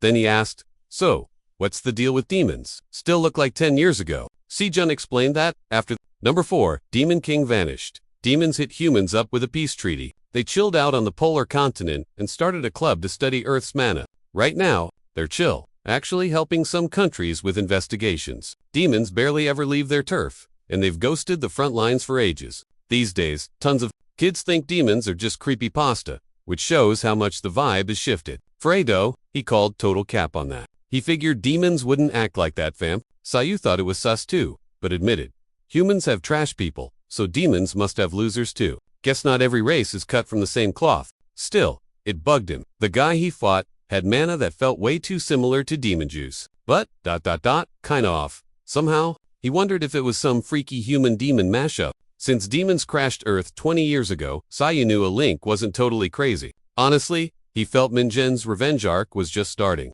Tracking the messy footprints, the guy left. He realized this fight was going to drag on way longer than expected. Cut to Sayu teaching the noobs how to loop mana inside. Ham and wind. He followed every step but felt zero mana vibes. He asked if powers only popped when adrenaline was maxed out, and said sitting like a statue was totally useless. He'd rather get moving and break a sweat. Meanwhile, Sayu yelled at the crew for being too loud while zening out. Frey was like, hunters these days just blast mana blindly. Folk chimed in, if the hit is hard enough, who cares about skills? So Sayu started breaking down the tutorial tower stuff. He said peeps get tricked, thinking fake gates woke their powers. Real strength is about how hard you burn your Fulicom mana. Skip the basics. Of flow, you're just triggering powers by dumb luck. That's why they're clueless about what they're actually doing. Frey jumped in. Listen up, I'm only saying this once. First time you vibe with mana, a storage spot called the John opens inside you. Your power flows from there, based on your own unique style. How thick and strong it is depends on controlling that John mana. Train hard. The space gets bigger, and you store more juice. Level up enough? You can even pop multiple J's inside your body. That's why getting the basics is key. Meditating and looping mana is the safest bet. So grind hard and quit whining. Frey mocked him. You act like a know-it-all? 'Cause you worked 100 years. See, you ignored the jab. Tomorrow's workout is gonna wreck your bodies completely. Suddenly, Junggu pops up. Dude, answer your phone. Sayu smirked. Stalker much. Junggu stayed serious. It's urgent. Boss, wants you. We gotta bounce. Like now, rolling up to the spot, Sayu was totally confused. Yo, why's the big boss want me? You snitch on me. Nah, chill. Probably 'cause of that prison mess you made. Suddenly, some dudes roll up, eyeing them, like, wait, isund, the viral kid, Wang, the one wrecking shop. It was Junha, a total goon, and Chongwan, the gangbang captain. Junggu goes, you back already? Thought you'd stay gone. Should've just clocked in quietly instead of starting drama. Chang smirks, just saying hi, bruh. The in prison kid, everyone's hyping up. I got a radar for talent, and I'm looking right at it. Junggu snapped, zip it. Your jet lag's making you talk crazy. Junha laughed. Bro, we came from Japan. No time diff. Chang hinted they were just salty 'cause his crew's elite. We get the sweet overseas trips, while USC, RUBS, grind 24/7 and still lose the bad guys. Junha steps to Sayu. Respect your elders.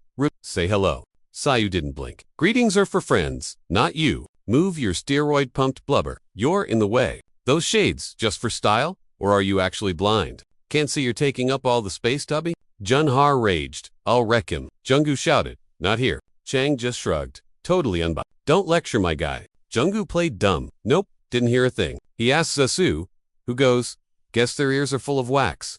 Now Chang's ticking. Vein popping on his forehead. Y'all are psycho. Let's just smash heads right now. Boom. The manager spawns in, out of nowhere. The vibes switched instantly. Scary aura engaged. True power has arrived, said Baek Gunho.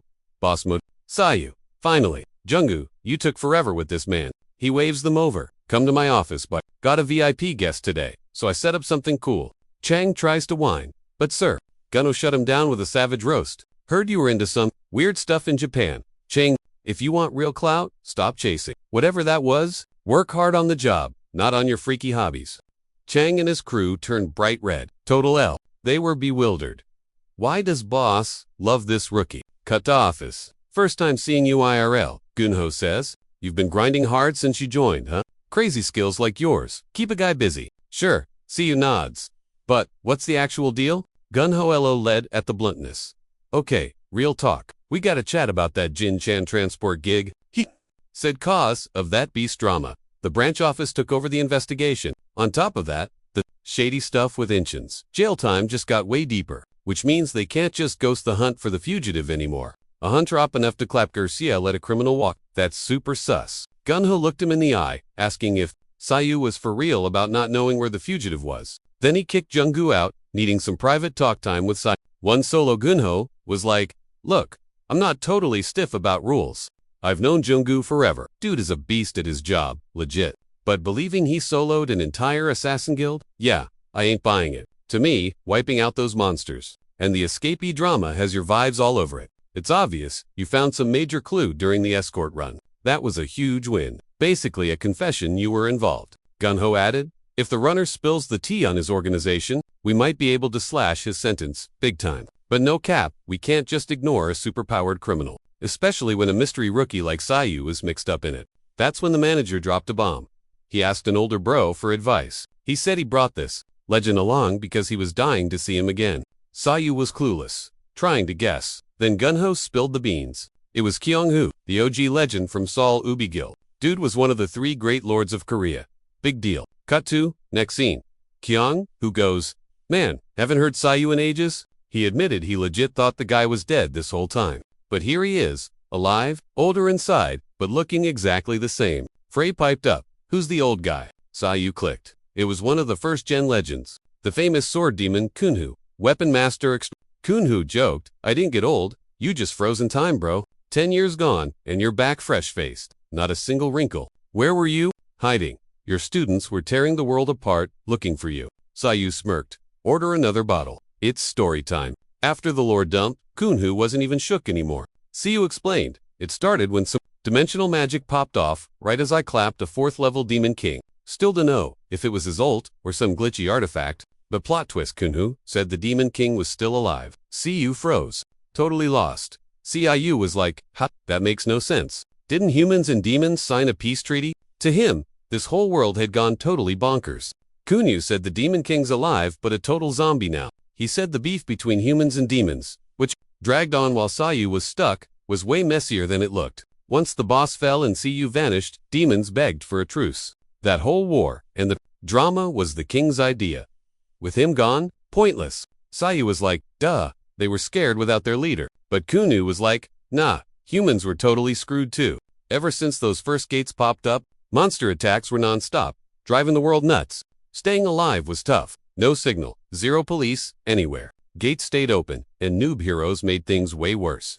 The brawl between humans and demons wrecked everything. That's when they asked for peace. Then, shockingly, they dropped a deal that blew everyone's minds. They'd fix the damage and teach us to shut mana gates. The cost? Just the Demon King's powerless body. Then they'd bounce to the polar zone and chill until their portal home opened up. Back then, gates were new, so folks, mostly, figured if demons left, everything would be chill again.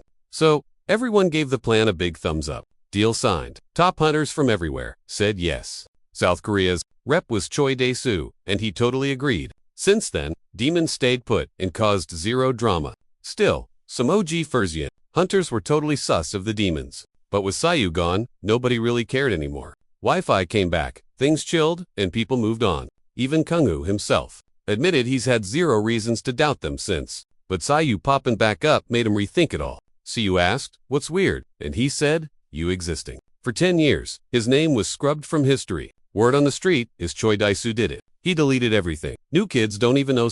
Even his old squad can't remember his face clearly. To Kyung-hoo, that was majorly suspicious. They fought wars together. Forgetting him is crazy. Sayu wondered what sketchy side deal Choi Dae-soo, Mustav cut with the demons. Kyung-hoo said the guy would do anything to win. Frey heard it all and was like, typical demons. Totally predictable. Sayu wondered if Choi Dae-soo teamed up with demons just to delete him. Still, he just didn't get the why. Being salty about the Demon King defeat seemed kinda weak. What's in it for them? Kung-woo repeated that the demons have been chill since then. Actually, they're helping peeps with mana, so you can't really hate on them right now. Sayu said, war only happened cause demons acted like they owned the place. Kia. Who agreed, thinking Sayu's old crew might have the tea on this. He asked if he wanted a reunion, but Sayu said they ghosted and are hard to find. Still, Kyung, who said Kang Yoha, is in Korea. 10 years ago she was a noob. Now she's an S-rank boss of Chunghwa Guild. He recalled, she used to follow Sayu like a puppy. Who knew she'd follow Chodas? 10 years changes everything. Suddenly, out of nowhere, Sayu was like, this drink is weak sauce. Kyung, who Yahello led, asking if he had baby taste buds since it's pricey stuff. Then Kyung, who said they should hit up Sejun to catch up. Sayu said he'd flip out if he knew they were pals. Kids all grown up now. While all this went down, someone snapped a pic of the trio. Soon, the guy called his boss about the pic of CO's meet. Said they've been hanging since the HMCS HQ started. Boss said, good job, come back, ASAP. That Boas totally, Kang? Johan. Seeing the pic, she was shook. She wondered if it was really Sayu. Knew he wasn't dead. She recalled that gut feeling from the Empire Guild's weird moves and the tower drama. Still, couldn't believe he was actually back. Proof in hand, Kang Yoha dropped and bawled her eyes out. Thinking of her master, she hated that Sejun kept her in the dark. She knew she made the right call sticking with Kyung-hoo. Even when peeps said Sayu was gone, she never gave up on SIU, not once. But after searching the globe, zip, zero, nada. Now Sayu pops up in Korea looking young as ever. Still emotional, she wiped her tears and got up. No time for sobbing. Gotta find him like yesterday. But then, Choi Dae-soo appeared behind her, asking, where's the fire? Yawa was practically vibrating but tried to play it cool, acting like, I'm fine. Dae-soo wasn't buying it. He hadn't seen that panicked look on her face in forever. She was usually a nice queen, didn't even shed a tear when her mom passed. If she was glitching out now, a VIP was back in town, and he knew exactly who. That total psycho, the mad dog C. Hearing that name made Yawa want to throw up from pure fear. Running back to Master, like a lost puppy, he mocked. God, you're naive. She had ghosted the family, but no way was he letting her off the hook easily. She was his only niece, his sister's kid. Blood is thicker than drama. Yawa snapped back. You are seriously tripping right now. I just wanted to find my master. Dae-soo smirked. Duh. I knew that. He knew she thought he'd kidnapped Sayu, and that's why she came back. Knew she was faking loyalty just to snoop through his closet for secrets. Still, he kept her around. Why? Simple. She turned into a total beast of a hunter. These days, a good hunter is rarer than a limited edition. Drop. Wasting a pro. Stupid. Even worse when it's your own flesh and blood. Yawa rolled her eyes. You are actually delusional. You ghosted me at my lowest. We were never family to begin with. I only stuck around for my master. Okay. Desaw clapped back. I took you in knowing your dad was trash. Remember? Don't be such a clueless kid. CIU hates crooks. If he finds out your dark past, game over for you. Fake it all you want, but you can't scrub your DNA, girl. Cut to Jisoo, heading over to meet the legend himself. Rumor on the street was he'd be the new synth. She pulled up and asked, "So, is the whole squad training too?" Volk was rocking a full teddy bear suit to hide his face. Totally subtle. Sue nodded, confirming everyone. ... Here's a student. Consider them your new gym buddies. Jisoo did the polite bow. Empire Guild here. Nice to meet. Yep. The guy next to her piped up.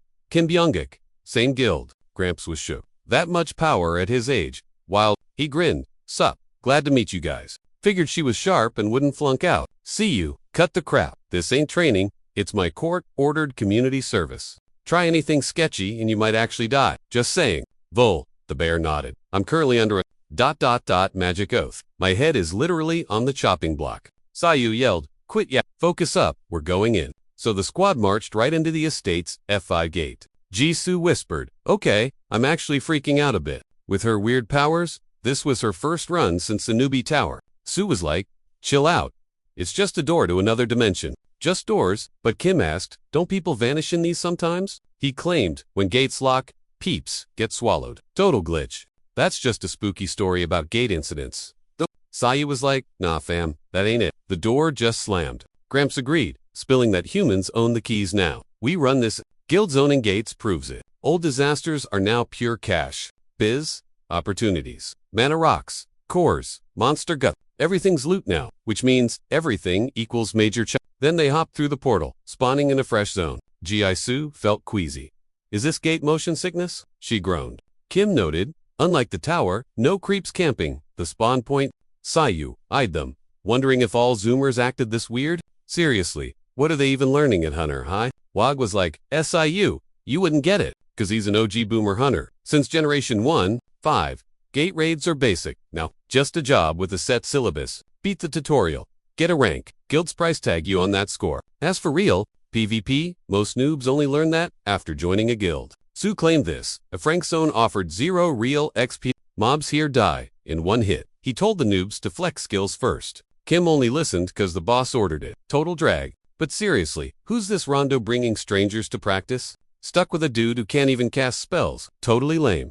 Jisoo tried to summon, but flopped hard. Yeet. Then Sayu tossed a whip at her. "What's this?" she asked. He said, "It's a magic booster. Casting, focus. Tricky patterns, equal way better stats." Knowing her mana was quirky, he told her to run it back. Use the whip this time.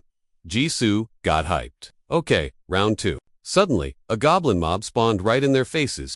CU figured it was great XP. "You guys handle it? Not my job." As soon as she popped her skill, Gramps called it a tracker type. Beepless max.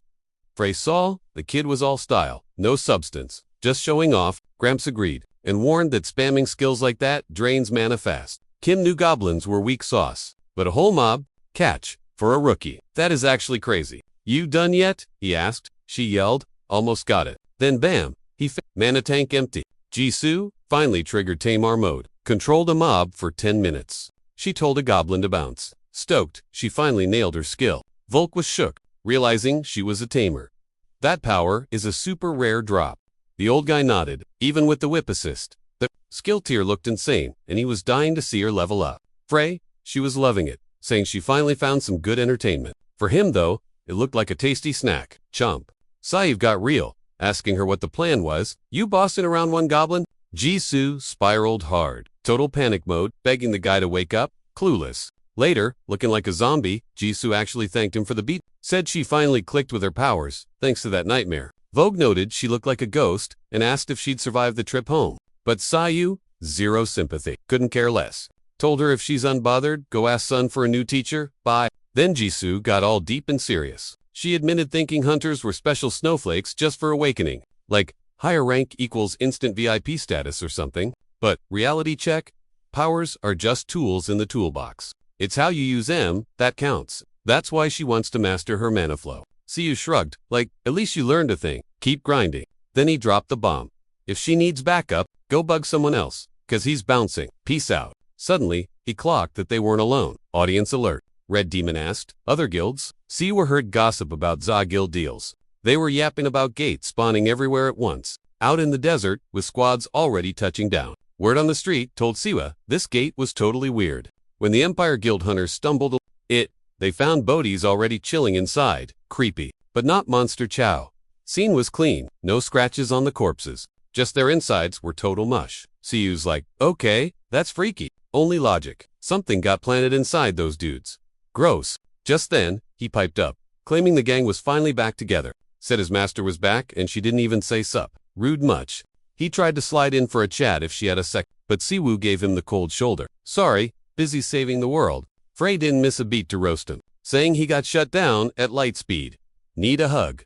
Bro. Red Demon cracked up too, asking if that rude girl was Seiyu's ex. Seiyu admitted, yeah, that's the vibe. But seeing Yoha crying was kinda bizarre. Then, boom, she's sobbing quietly. Seiyu walked up, like waterworks again. He noted that Shihi and Seiyjun were basically twins in age, yet she always got so emo over failing training. Thought it was super weird how she'd hide to cry solo. Yoha slapped his hand away. Salty. Does Master's lil bro get VIP perks while I'm trash? She confessed she was glad they took her in when she was barely hanging on. Starving, but told him to quit butting into stuff that wasn't his problem.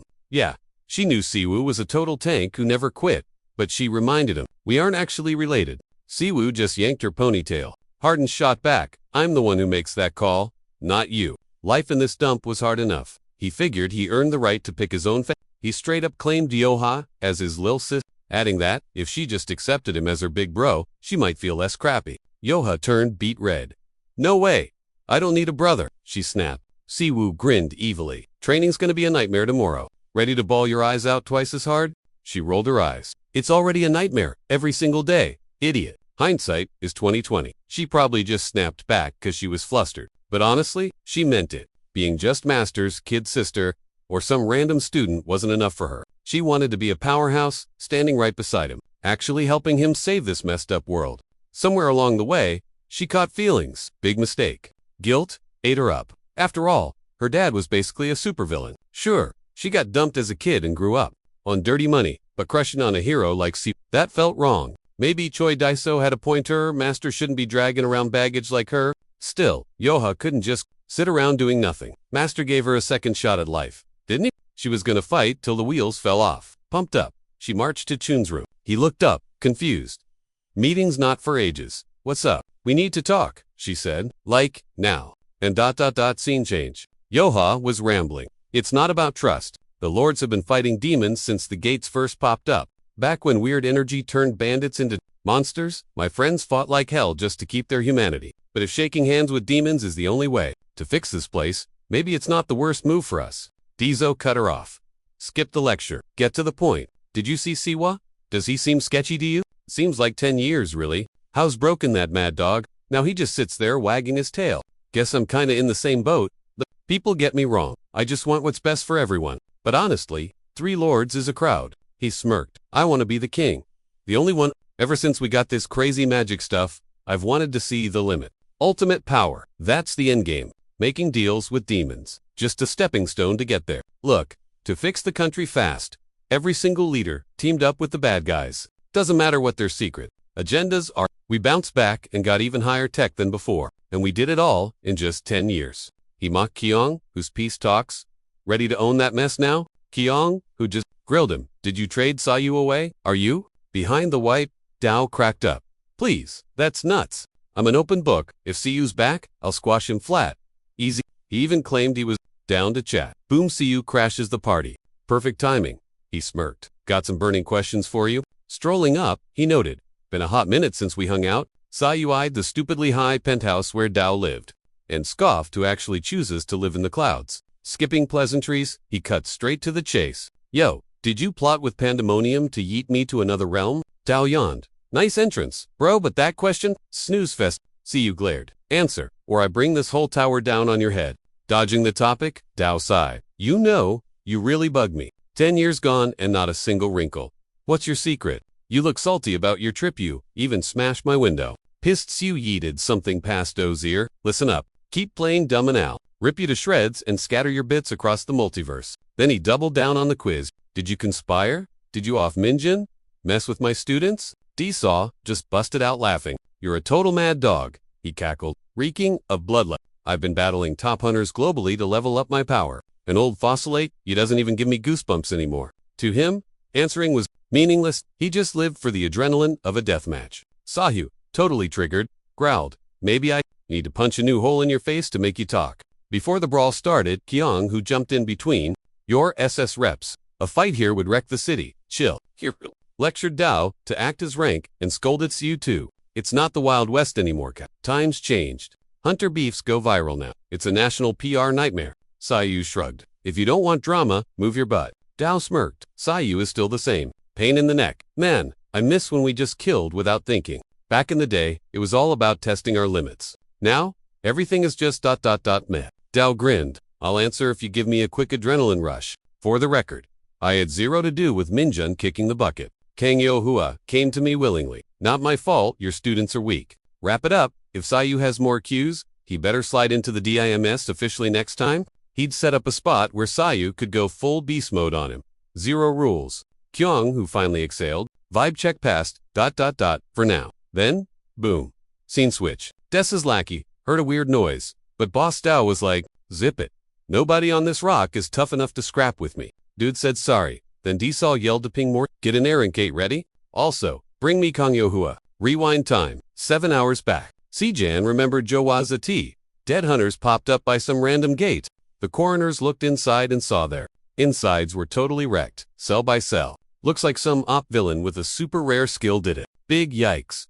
All those hunters were linked to this shady SIE's trading guild. She said they were creeping low-key near the gate, spawn point. Even though they were sneaky, she'd never heard of them. Word on the street. SS's boss is literally a demon. Yoha told Sijen, believe it or don't, your call, but I'm gonna keep digging solo. She'd hit him up the second she found new intel, just to be safe. Don't text first. Du's stalking her guild, so she'll ping him when clear. She dipped, but Shun was super lost. Why are you even doing this? Yoha just said. Don't tell your master anything. She claimed she wasn't coming back. S-Jun had to think on that. Classic, 10 years silent, at Cho de definitely not random, but the real question, eating him up. Why now? He realized things got weird right after Sias came back. His bro always trusted his 3 main students way too much. But to Jun, they all looked like they were hiding heavy secrets. That's why he never fully trusted a soul. Still, he couldn't figure out Yoa's game plan. Just then, Sahyu walked in.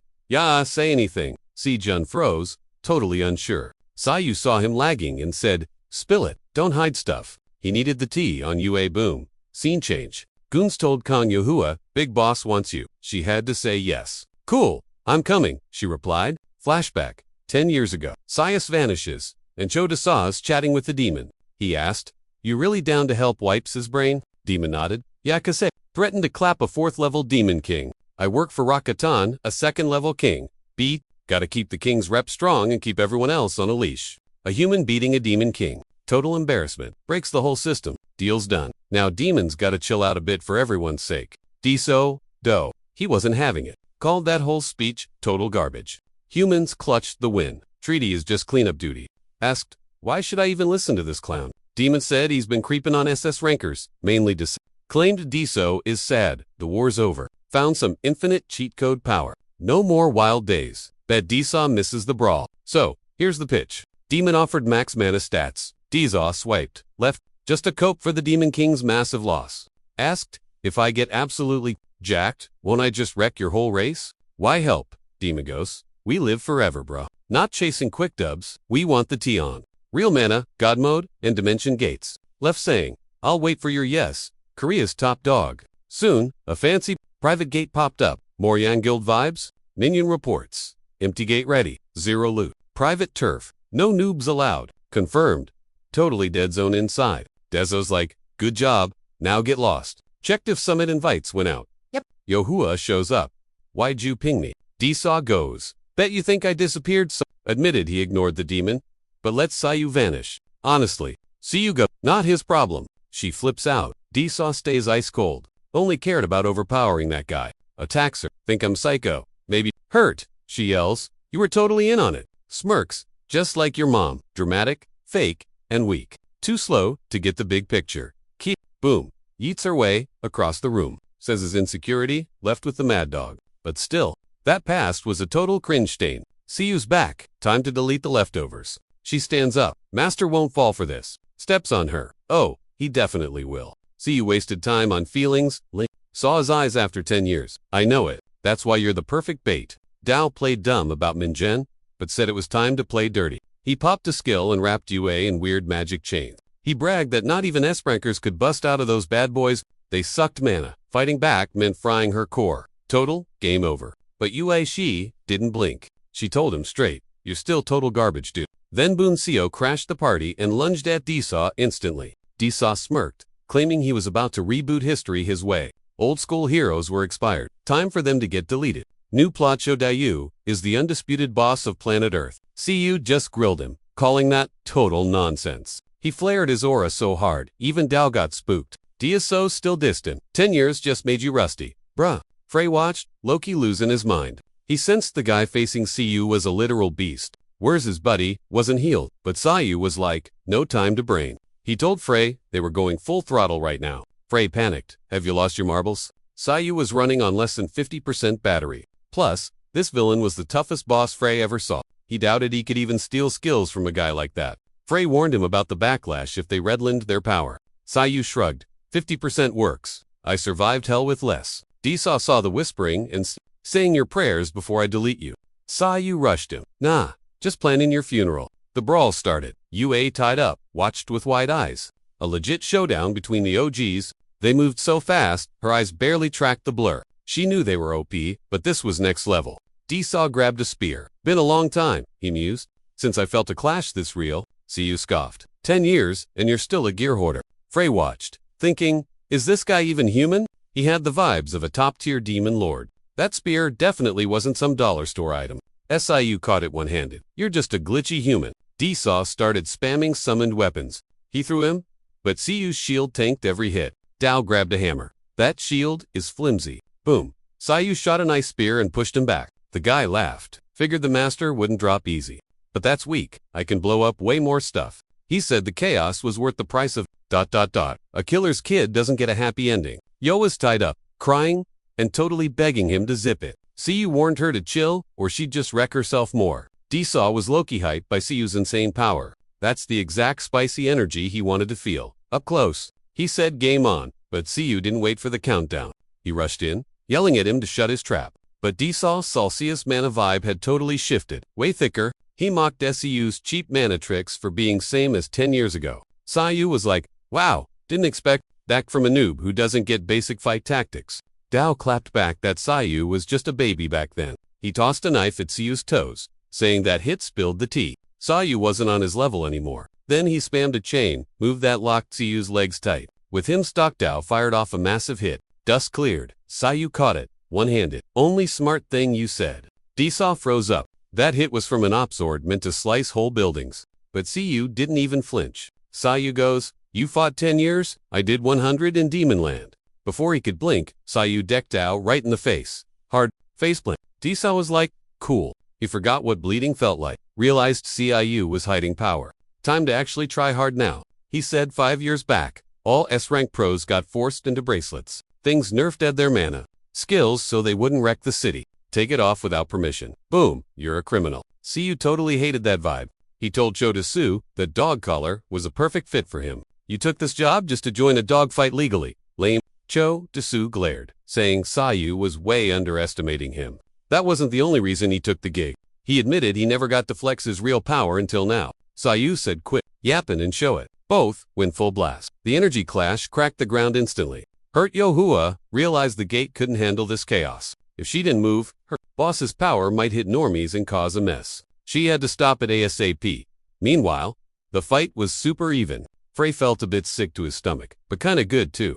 Even with Siyu using just half of his potential, the power level was insane, like watching God mode. Diso hesitated, wondering if he was actually weaker. Limits off, but he was totally in denial. Laughing like a psycho, he yelled, no way, and chucked his spirit. But surprised the spear turned into a tiger and bit Siyu knew a demon was stuck in that artifact. Instantly, he used Frey's power, the domination gift, and stole the tiger for himself. Disaw watched, wondering what the heck this guy was doing. All this time, Kang Yohua finally broke free and screamed for a timeout.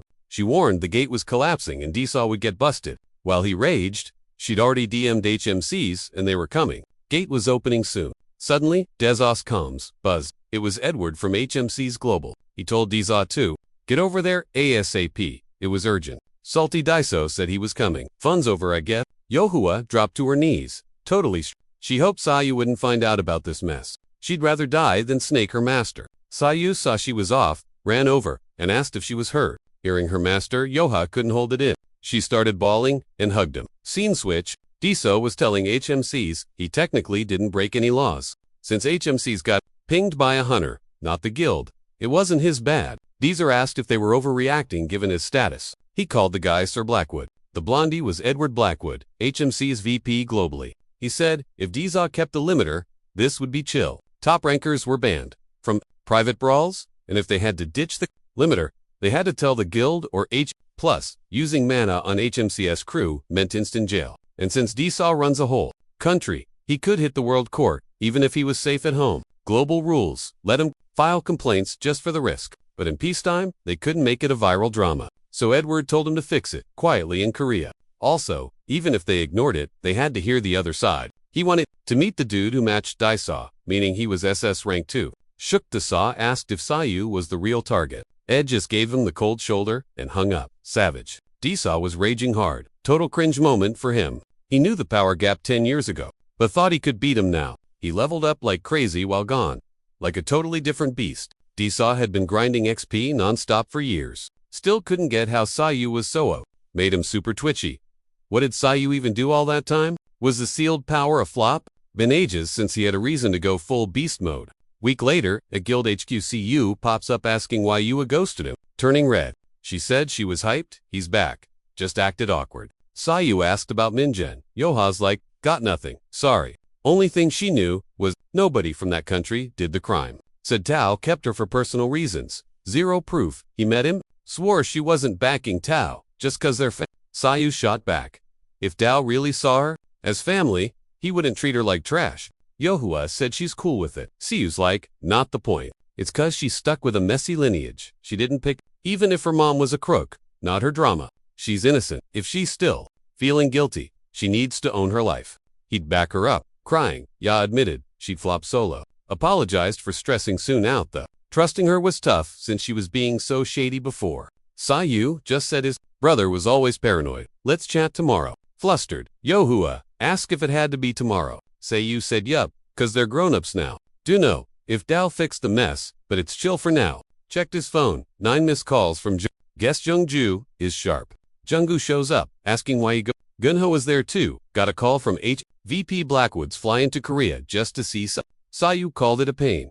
Why's Edward want him? Gunho's, like gag order. Bro, knows nothing. But since they dropped Siyu's name, he figured Siyu knew. First time craziness like this hit Korea. Asked Sayu what on earth was going down, but Sayu kept his mouth shut. Gunho said, fine, they'd call later. Just wait there. Bouncin'. Gunho told Jun, dig up the dirt on this mess, and Waihua had my back. Junggu was like, clueless.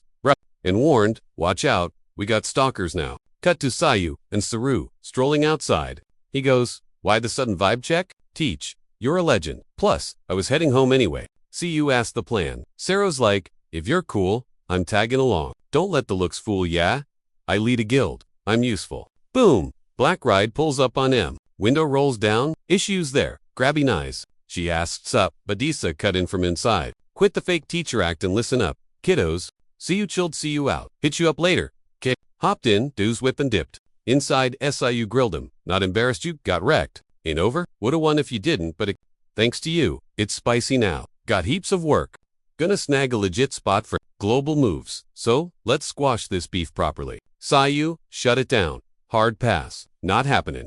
Then Deso dropped a throwback name. Those creeps ain't gone. They're still active. Real talk, demons. Popping up since you vanished 10 years back. Linked with them, that's where the payoff offer came from. Means those freaks know you exist. Deso thinks there's some weird cult, using weird magic, or working for demons, directly. Since chaos spread and demons got frozen out, they vanished. So, bigwigs around the globe, me included, started watching but Zira juicy gossip popped up. Still, heard rumors of half demons in the desert. Sayu goes, for real, hybrids. Yep, humans and demons hanging out, equals weird babies eventually. They look normal. No. Freaky horns, but they use dark arts. Sketchy planets equal high-level gates. Super hard to get in, especially foreign ones. He called Sayu out. You used dark magic. Did you team up with demons while gone 10 years? Sayu said, nope. Dao laughed. Even haters like you get tangled. Fed up? Sayu yelled, stop the car. Stepping out, he gave Disa the death stare. Listen up, bro. No way I'm teaming with those nasty demons or a battle junkie like you. He told him to quit the games, admit when he wants to croak, and go beg ya for forgiveness. Disa just smirked. Oh, I know all about your weird hobby, like how you make weaklings rub your feet. Total cringe. Why make friends? You're just gonna regret it big time later. See, you snapped back. None of your beeswax? Dude. Disa dipped, but half-team is stuck in his head, triggering memories. Cut to the next scene. Crowds buzzing. Wait, is International HQ actually here? For real. Total confusion. Then Gunho was like, you, meet Edward. Sup, Hunterman saw you. Edward greeted him. Sayu felt the weird vibes instantly. Is this some kind of prank? We need a private chat, Edward insisted. Gunho was nosy, but knew bidding in would ruin his only shot at that sweet executive promo. So, he bailed. Alone, Edward grabbed his collar, raging. Where were you for 10 years? Sayu just grinned. Take a chill pill. Man, I'm stoked you're back, Edward admitted, but seriously, where were you? After a long yap session, Sayu spilled the tea again. Edward was like, that's wild. Hard to believe. But with gates opening there, I guess it's not impossible. Crazy thinking a guy who was once a global VIP is basically a ghost now. At least you didn't forget me, Sayu shrugged. Never, Edward replied. You saved my butt so many times back then. Then Sayu asked, so how'd you link up with Yoa anyway? HQ is probing global guilds, Edward said. Changhua's on the list. Since they've been crushing it lately, special access. Come to HQ with me. See you. Shut him down instantly. Edward was shooked. Wait, why not? I need a ride or die like you on my team, he pleaded. Thanks for the trust, fam, but I'm working my own case solo. Let me help. HQ's intel is way more opus than you think, Sayu replied. I'll think on it. Then he asked, what's the deal with that joint investigation? Recently, Edward started. There was a messy incident. Tons of hunters dropped near a desert gate. Sketchy stuff.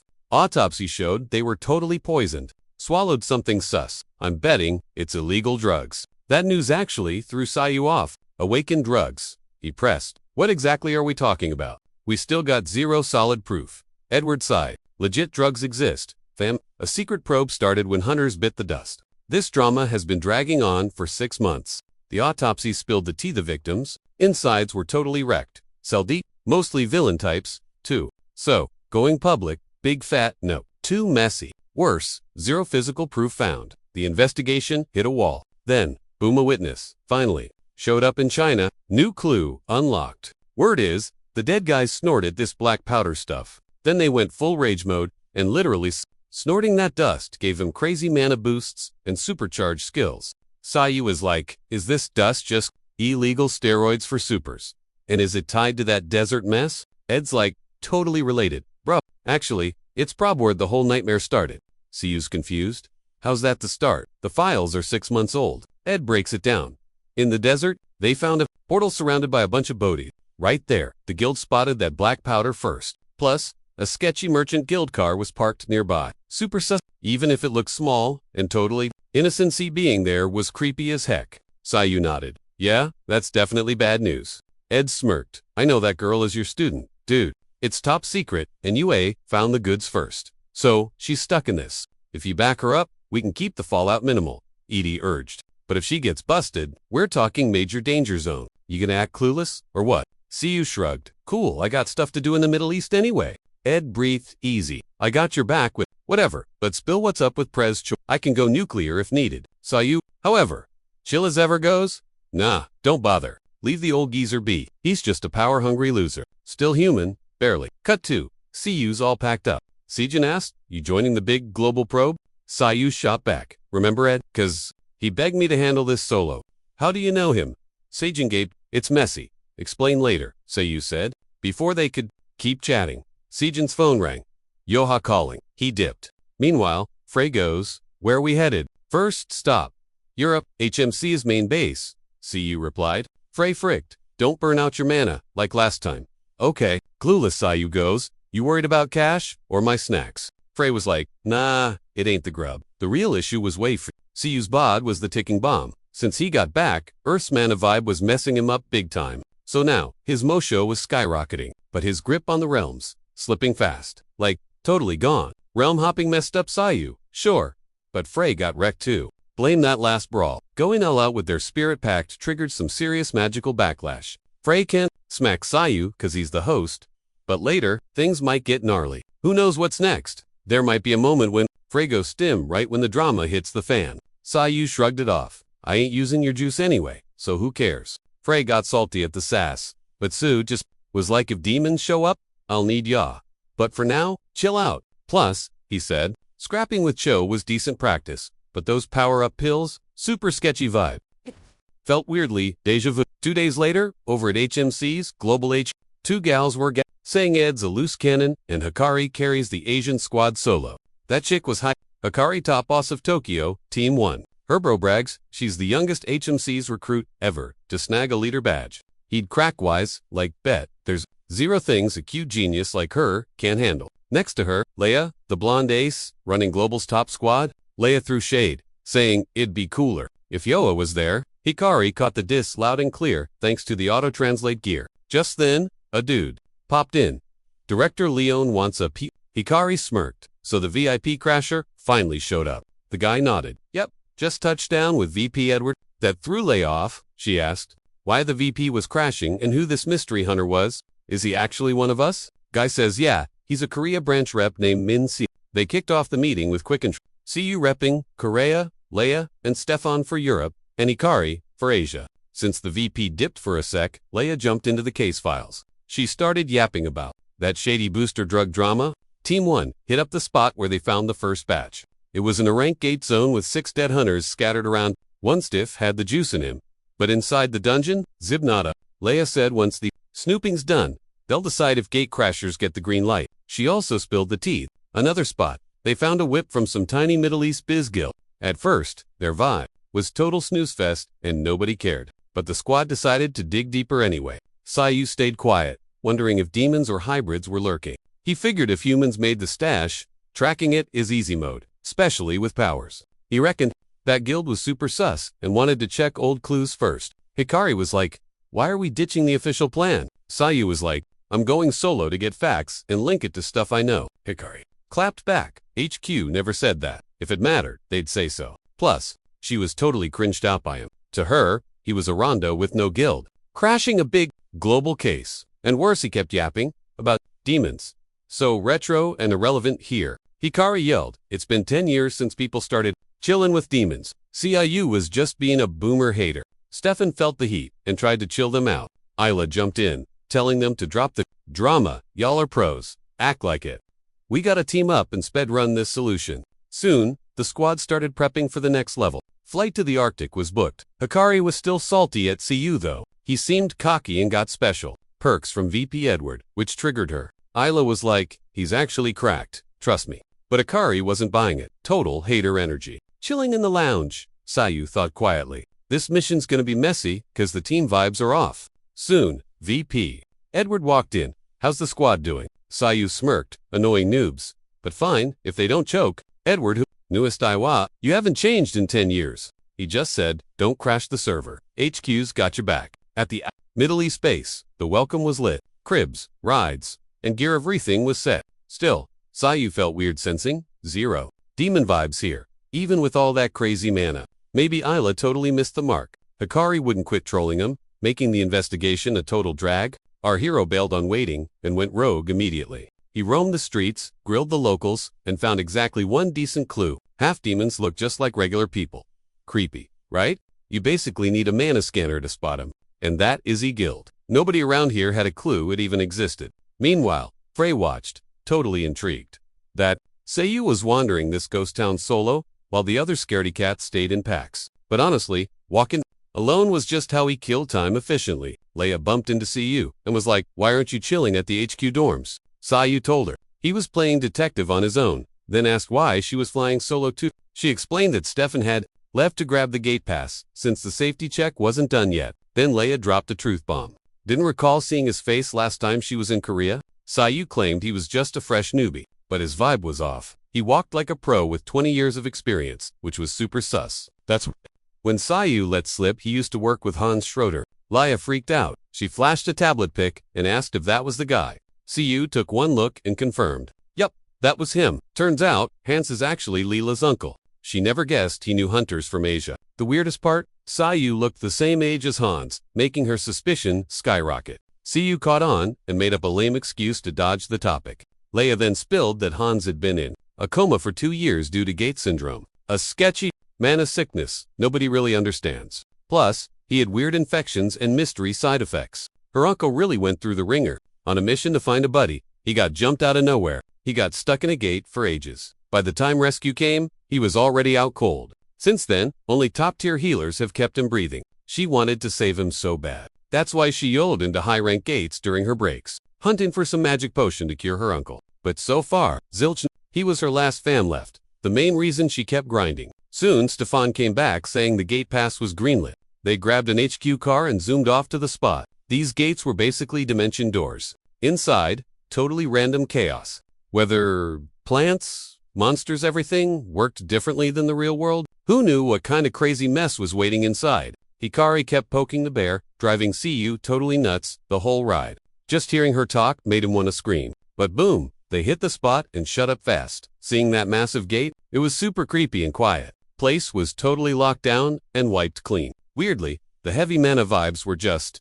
gone. Looked like someone scrubbed the scene to hide their tracks. Still, Hikari and Kuma sprinted ahead to steal the spotlight. But creeps were watching. It was exactly 5:40 p.m. This gate was ranked high, but fighting it wasn't the plan. They were hunting info on those sketchy power-up pills. Isla popped her tree creation skill to scope things out. She pushed mana into the dirt, spreading roots everywhere. Using those, she could vibe check the energy underground and sniff out any living things nearby. Weird flex those arrow magic for 30 kilometers. So, the squad split up to cover more ground. MC was like, why team up if y'all just run off solo? While snooping, he spotted some weird mud with glitchy mana, totally planted there on purpose. He buzzed Red Demon, that bald dude stalking things since CIU touchdown. The spy said things were chill so far, but flagged 5 shady figures by the gate. CIU said, tell me ASAP if they go in. But redropped a key detail. These guys weren't your average goons. Kumo texted that his sis checked everywheres. Nada, no monsters. Hikari got salty about the lack of clues, figuring maybe the victims never went inside, or else there'd be video proof, right? But she bet there was sweet loot hidden somewhere. Why else be so hush-hush about the place? Not leaving empty-handed, she went rogue and flipped the whole ground over. The blast was huge, loud boom heard everywhere. Isla heard it, and Stefan bolted over to investigate. But Hikari's little stunt cost her big time. Bodies started popping out of the dirt, and not normal ones. These freaks ate darkness and twisted their own souls. Total zombies ready to jump. Anyone nearby? Panic it. Cornered Hikari, pulled her ace card. She summoned the divine spirit. Kagu. Boom rank skill. A giant fire snake spawned next to her.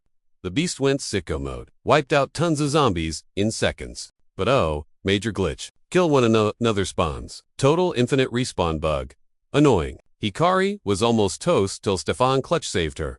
Bros aim hacks. He had zero clue about the drama, and Hikari was totally lost too. Her radar showed zilch. How were heaps of corpses hiding down there? No time for Q&A though. Kumo popped his ult Kamitachi. Speedy Weasel Demon Go Burr. He went full aggro, but spotted a huge red flag. Unless he smashed their heads, they kept creeping. Things were getting super cringe fast. Kumo got chomped. Squad was basically ready to rage quit. Then Siyu finally logged on. Sniped him from downtown. Rained a mana, arrows straight into their noggins. Boom, no respawning now. Amid the mess, Hikari was just like, who's this main character? Stefan, totally cooked. Thought it was time to dip and bring the squad tomorrow. But Siyu was salty as heck. He hated Hikari's vibe. She wrecked the map, ruining the clues. Then randoms showed up. Hikari noticed Yahello was ghosting them. Stefan DM'd her, but got left unread. No wasting time. Our MC sprinted to her last spot. ASAP. Also pinged Red Demon. Yo Grumps hop in the portal now. Since the baddies already crossed, they just had to follow the loot trail. Meanwhile, Yahello was down bad, tied up, silenced, totally muted. She didn't get how these creeps clipped through the secure walls. Hacker behavior. Then it clicked. She was just bait. Their plan? Dominate the black market, sell magic juice, and get rich. When the dude Ivan the Necro was spamming resp, he was the troll behind the earlier zombie horde. His power was totally broken and unnatural. Total ban technique. Just having it puts a bounty on your head. From afar, Beardy Guy watched. looking super sus. He'd never seen someone cast spells like that. Loki thought the Necro might be an alien, or something, but he had to vibe with him. His dad's guild, El Makdi, needed the carry. Verdi held a tiny vial of the forbidden juice. A noob said, try it, and got absolutely roasted. He knew it was toxic. One sip gives S tier buffs, but the addiction is instant. Bad trade. That bod wasn't gonna last. About to pop like a balloon from the inside. Dude had already seen that nightmare show personally. Ivan threw shade at his lackeys for letting the ops find the goods. Beardy was like, nah bro, totally unavoidable. Still, Mr. Death refused to spill the tea on any supply deets, thinking it was way too gnarly. Then Crow popped up.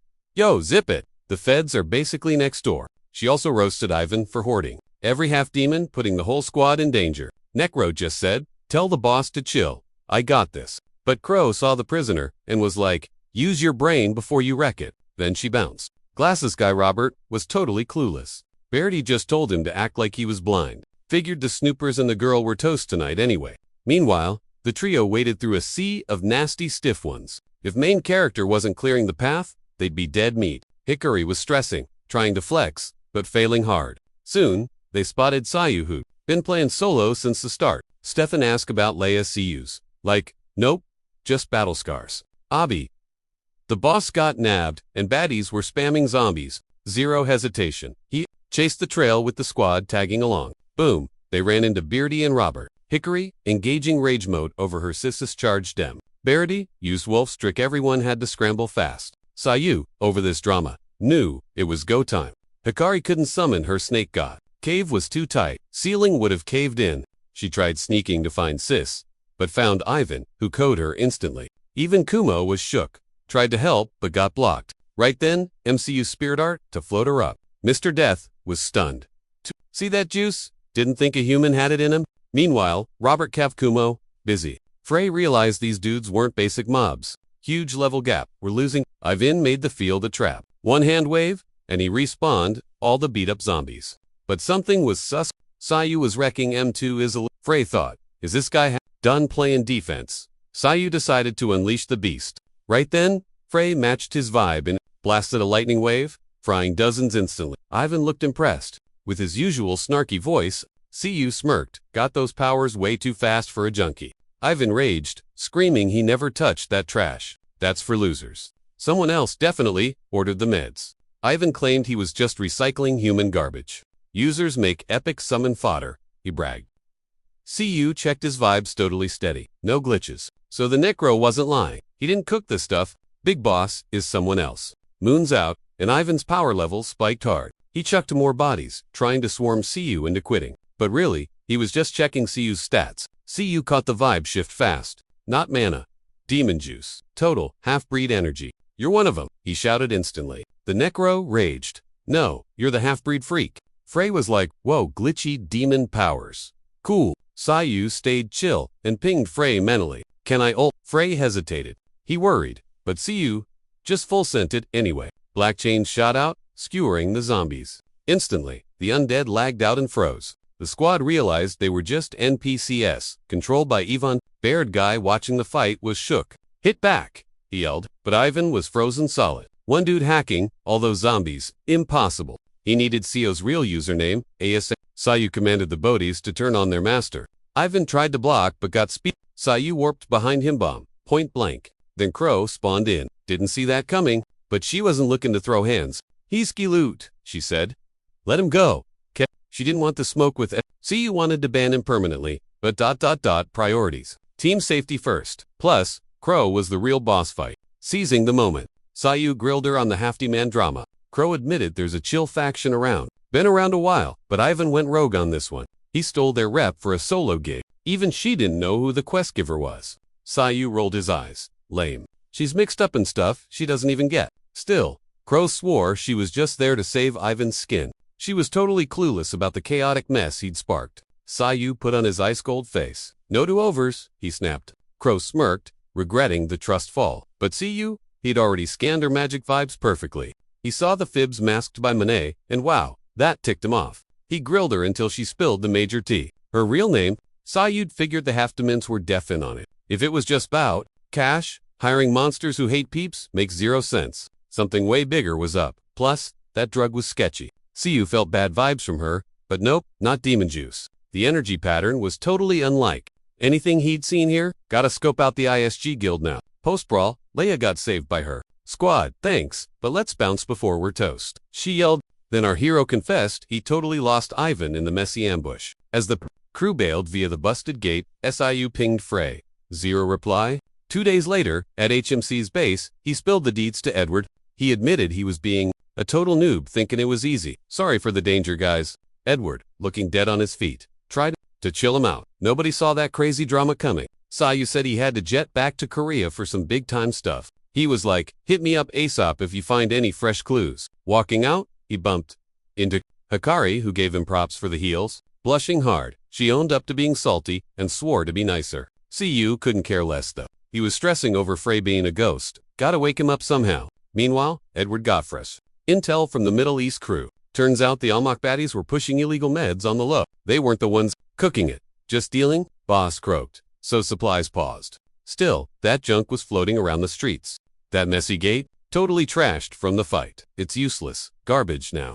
The real headache was the politics though. The ex-Brez's squad could cry about the wreck being overkill. Edward was fried since the enemy crew hijacked a main base. Of all the haters, Cargill 1 was the scariest dude's basically special rank. Super thirsty for that vice president's spot. Just a matter of time before he milked this mess for clout. Right on cue, Juan popped in, acting all fake shill with the gang. He heard the mission flopped hard. Mocked him for wrecking the place and bringing back 0 receipts. Ed tried to keep his chill, claiming they got jumped mid, but Juan just smirked. Total mean girl energy. To him, Almach was a joke squad. He dissed their empty hands, hinting they should just leak the mess for clout. Big yikes on that idea though. If normies find out about the buff, everyone and their grandma will want to hit. Total anarchy. Nations would be canceling each other. Juan didn't care about the drama. He just wanted to frag the supplier like it was an easy side quest. Ed was salty, but kept his mouth shut. Later, Ed DMD, CU.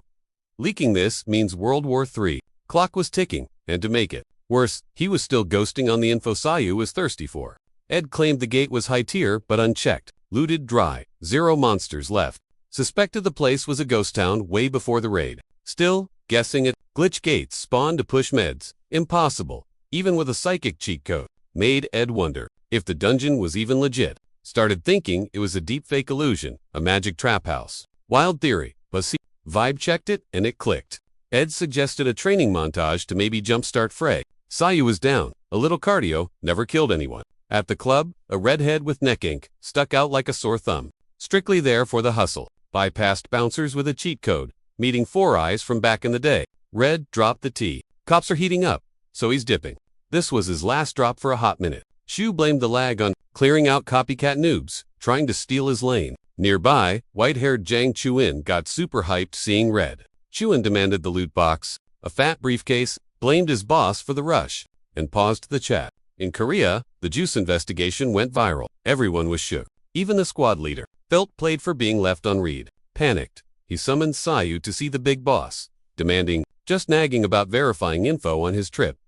Asking why our branch got stuck with this gig, boss sounded super insecure, sweating his promo chances big time. He told Sayu to rep the branch and not slack off at all. For a wild move, he said Youngoo's gangbook crew was now solely on product detective duty. Everyone was totally shook. If they flopped, the whole branch's rep was toast. But the boss didn't care if he messed up other teams' vibes. He just wanted that level up for himself. Still, he was hyped for his new squad's first real mission. Mission start. Full send. That creepy Nangwa Island warehouse was the spot. Total sus activity. Random bones kept popping up. Rumors said it was a new criminal hangout spot. A gnarly brawl went down there, leaving bodies behind. Jungoo knew his squad couldn't solo this mess. Luckily, Bossman called in private guild backup. Jungoo pulled up, and backup arrived instantly. Surprise, Hero already knew their leader. She was way too stoked to be part of this. Sejun asked if he was solo. Like, yeah, right.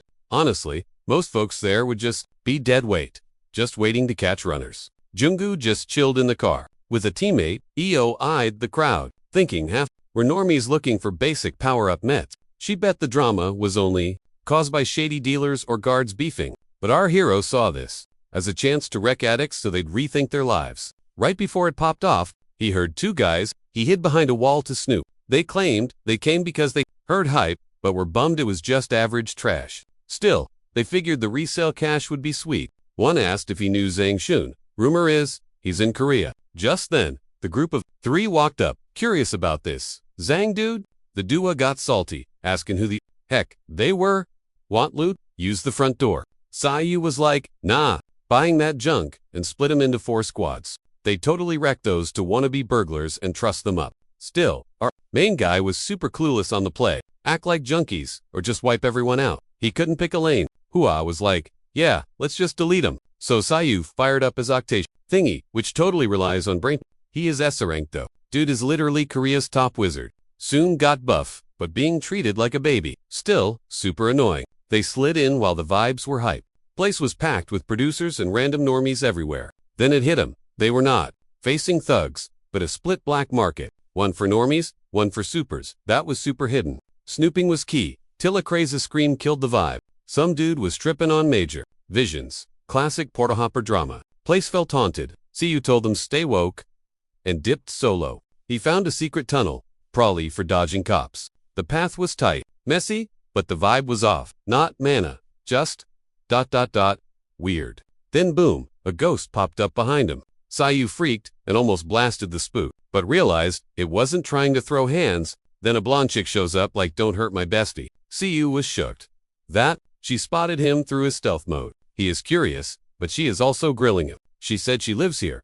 He is like in a sewer. Gross. When asked about the rents, she said it sucked. She got swapped for drugs. Her scars from trying to sneak out for snacks? Sayu patched her up fast. She was shook by the warmth, way unlike her icy vibes. Then he clocked a rare perk, making ghosts visible. She said spirits act as lookouts so she can hide. They also gave her the full maze map. Sayu asked her name. Sion, she said. He asked for help hunting weirdos. She was down since he helped her. Meanwhile, Sayu was chilling, incognito, flexing that 100% pure abyss stuff. Super rare drop, basically. Offered it to a redhead, ignoring the glitchy side effects. But a huge crash killed the chap. Sayu got nosy and spotted a gnarly, hand-shaped bloodstain on the door. The bad guys freaked, not a ghost, just Sayu crashing the party. He decked 2 guys, told Sion to lay low, and promised to chat later. Staring them down, he demanded a sneak peek at their mystery stash. But before they could twitch, those 2 dropped like rocks. Nap time, then wham. Some jerk cheap-shotted Sayu in the back, sending him eating dirt. The peanut gallery was totally lost on how he sneaked in. They figured some loose-lipped junkies must have ratted them out. These weirdos didn't use names, just calling each other by numbers. Mr. Scarface told M to dump the body, assuming Sayu was already toast. Big mistake. Sayu is still very much kicking. He lashed out fast. They dodged, but he hopped up. Ready to rumble again? Spoiler alert. They totally freaked out when he swung back. Our hero realized these goons actually knew how to scrap. Made him wonder exactly which hole they'd crawled out of. Scarface realized Sayu was built different. He brushed off that is. He tried another swing, but Sayu used his mojo to lock him down. He grilled him for answers, threatening to squish him if they didn't sing. Scarface told Sayu to chill, faking like he wanted a deal, then blasted a lion's roar that forced Sayu to let go. Still, Sayu made it super obvious he wasn't buying their garbage acting. The goons got desperate and decided to pop those shady power-up pills. Once the drugs hit, they bounced back fast, hyper-focused on smashing him flat. Sayu was actually kinda shocked. They really did juice up. They tried to blow his head off, but he dodged it all with style, mocking them for needing magic pills just to fight. Suddenly, Scarface managed to grab hold of him. Sayu sensed the others were cooking up a nasty scheme. Busman told number 4 and number 10 to totally wreck him. But Hua crashed the party with her. Windflower Wolf moved just in time. She bonked them right on the noggin. Salty that she wasn't invited to the beatdown earlier. The junkies were strong, but against an S, please. Total scrubs. Seconds later, they were all kissing the floor. Sayu asked how she found him. Turns out, Sun played tour guide. He was thankful, but told the kid this dump was way too sketchy for her. First time they'd ever seen juiced up goons in Korea. Totally weird vibes. Sayu figured, just like the Guise crew of heavy hitters, these guys had also come straight from the drug factory. Like a hit squad, gave him major flashbacks to that beast crew. So, he figured demons were totally behind the mess, cause this was way too wild for humans. Maybe shady underworld types were even helping M. Hua found it super sus that Mad Dog was forgotten. In 10 years, to her, he was still a legendary Korean boss. 24/7. They figured this drama was basically the start of a new war. Sayu also noticed that the baddies used number codes. 10 guys, 2, still kicking. Just then, Sanu popped up yelling, "Danger, boom." Huge explosion swallowed the whole spot. Shu showed up, bragging he Shua wiped them all. Leaving survivors? Sloppy. He'd show 'em how pros do it. He wasn't solo.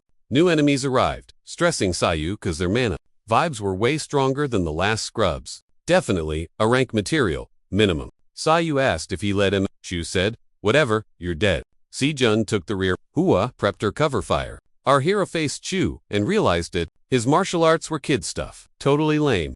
Annoyed. Chu attacked, but Hua sniped him perfectly. But the dude healed instantly. Total cheat code. Blindfold guy yelled, stay focused. Si-jun jumped in to help Hua, saying the priority was the mobs.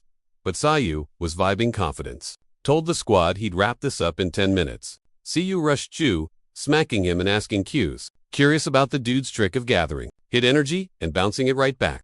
Some reversal hack. But our boy said, not anymore. The issue was Kayu's insane speed. Too fast. Then, huge twist, the main guy. Flex steady hit Asura level, which makes sense since he literally invented it.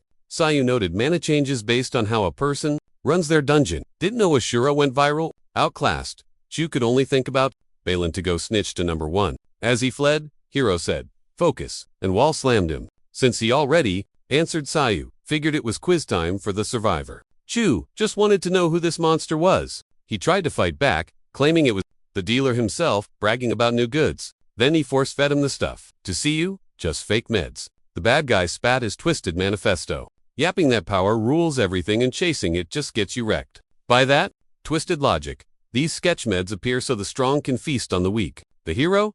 Zero cares for this villain's TED Talk. He just wanted the tea. Before the juice fried Seiyu's brain, he demanded the supplier's name. Meanwhile, Se-jun watched from the back, noticing the MC wasn't the same dude from 10 years ago. Buff, icy, ruthless. For soon, only a decade passed. But Shu spent 100 years in that other realm. So yeah, he changed. Shu spilled it. The goods dropped everywhere at once, mostly hitting Asia and China. But before he could drop more deets, the goons went boom, snuffed by a mana Otha ultimate gag order. Zero intel left. They grabbed the girl and bounced to find a safe house. Back at Narok's club, Zhang Tuan was losing it over the warehouse disaster. His squad ghosted him, and Sayu was sweating bullets over D's orders. This made Zhang mega salty, cause he planned to head back to HQ tomorrow. He rang Dong, screaming for the Dong said the product launched globally, and the fakes knew it. Actually, they snitched on themselves to the Zhang was shook, but heard the stuff was viral. Total takeover imminent. They set up traps to help it spread while HMCs snooped around the empty warehouse. But Zhang thought it was sketchy and scared they'd get busted fast. But Doan was like, chill everyone. Who croaked took a magic vow? Dead men tell no. No leaks possible. Zhang just had to guard Narok's turf. Now, cops grabbed a bunch of dealers and junkies in the factory and trashed to the sales hub. Normally, that's a fat win. But the main chefs and bosses were still out there. The HMC's office was big mad. Boss man couldn't get why the crooks just exploded. Kinda hard to interrogate confetti. They did snag some of the raw stuff, confirming the supply line was from China. Huge clue. Even so, the manager was stressing cause HQ was watching them like hawks. They had the juice, but couldn't figure out the recipe. Without that, fighting the Chinese branch was enough. That manager wasn't chasing justice, just thirsty for a promotion. Meanwhile, people asked where Sayu was. He played hooky for personal reasons. Actually, our MC was with Hua and Sun, on full babysitter duty. They checked a few spots, hunting for a safe crib. But since the kids awakened, good luck. Then Shun just gifts the main guy a house. Casual flex. The kid went absolutely bonkers seeing how big it was. D-Saw was there, totally confused why they were bonding when they should be slaying demons. Truth is, bro just wanted to protect his squad. Keeping the homies close was his whole vibe. He spent 100 years lonely in another dimension and saved no one. That's why he wants a redo. This time, Betfrey's gonna freak out when he wakes up. Later, Jungkook calls SIU. Like demons use mana. Weird, blaming them just cause a spooky energy is a reach. Plus, that dark energy isn't even rare on Earth anymore. Easy to get. And yelling demons is super risky. No country wants drama over mere gossip. Still, our guy thinks have demons cooking this up, even with zero proof found. No leads, so the investigation got He suspects Minjun is researching that dark juju, so tried Googling it, but only found a locked blog. Lame. Then Sion pops up. The ghost spilled the tea. Total stalker move, but she heard it all, hiding in the sewers. She dropped the info. Zhang Chun's in town, loot's in Narok, and it's gonna spread fast. Elsewhere in the city, some dude ran for his life till he got yeeted into a wall. 2 guys bullied him just for being low rank. Called him useless trash. Terrified, he popped some illegal buff pills. But his bod couldn't handle the juice. He literally exploded. That stuff is nasty. Clear sign, a new nightmare just dropped. At HMC is the boss stressed squashing this AF, said if they don't, it's gonna blow up everywhere. They also asked about that mess at the abandoned Korean factory. Official word, we found nothing. Sus, rumor has it a hunter there is tight with the VP. Data suggests the main distribution hub might be in China, but they swore this was just some gossip from a random scrub talking trash. The VP link felt super weird, like he's trying to copy the ex-boss's vibe. Some folks thought it was nuts letting ambition run the hunter biz, mostly the gate stuff. Korea's branch boss. He was like, whoa, you guys are way too mean. He figured the VP dude totally had his reasons. So they just trusted how Korea handled that sketchy awakened contraband mess. Back at HMC's HQ, the squad leader was confused why they blasted the news. Honestly, it looked like a total fake-out or smokescreen. Still, Sayu said check Narak. A kid found in that creepy factory dropped the name. Even with zero clue where this spot was, he knew Narak was the key. The leader was super annoyed. Huge country, illegal loot, ... Yeah, right? Like they'd have records. Pro-Hub just code names. But our main guy was like, let's keep digging. Plan stocked the nation's 7 big guilds. And begged the heptagram for help. Top secret style. For now anyway, even if he hated it. The boss knew it'd be hard, but our hero was done waiting. Zero, chill. He yelled, call, saying he'd fix the mess himself. Meanwhile, at the Chunghwa Prez office, Jillian Menso guild boss was there to talk. HMCs asked for the help of every guild screaming, big drama, incoming. The big Prez thought that was wild. To him, loud agencies are all bark, no bite. But he was like, whatever, you do you. Jill, it's her guild. But finally, she wrote a no thanks note herself. The note said a giant squad was out, but she told the others, even Cold Soul, to help if they had info on the case. Team lead bet everyone would bail, except Shionada Empire.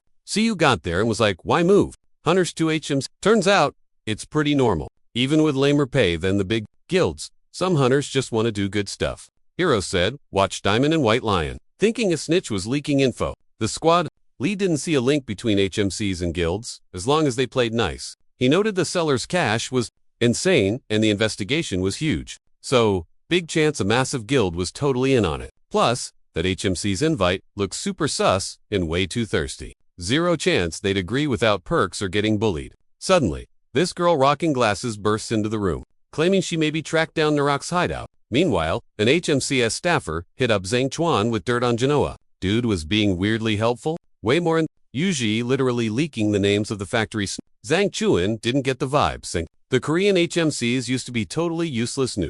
They planned to hustle, but Korea was zooming way too fast. Now, so Zhang Chun was like, when's the raid? Give me a date. But the staffer played dumb, acting totally clueless. He just heard some tea about a special squad linking up. Snitch also claimed an Apababi investigator knew the VP. Zhang Chun swore he'd pay up instantly if the guy dug up more dirt. He tossed Shuru the list to stalk every single name on it. He knew the kid was dying. Payback for his bro, but told him to chill cause big stuff was coming. The ultimate chance to strike was right around the corner. I mean, HMCs already had Narak on their radar. In District 20, a masked clown ghosted Zhang Chun to grind solo. The Korean guy didn't beat around the bush, stating, Narak was busted, and that factory mess meant HMCs was getting scary. For him, the local snitch wasn't cutting it anymore. He needed backup.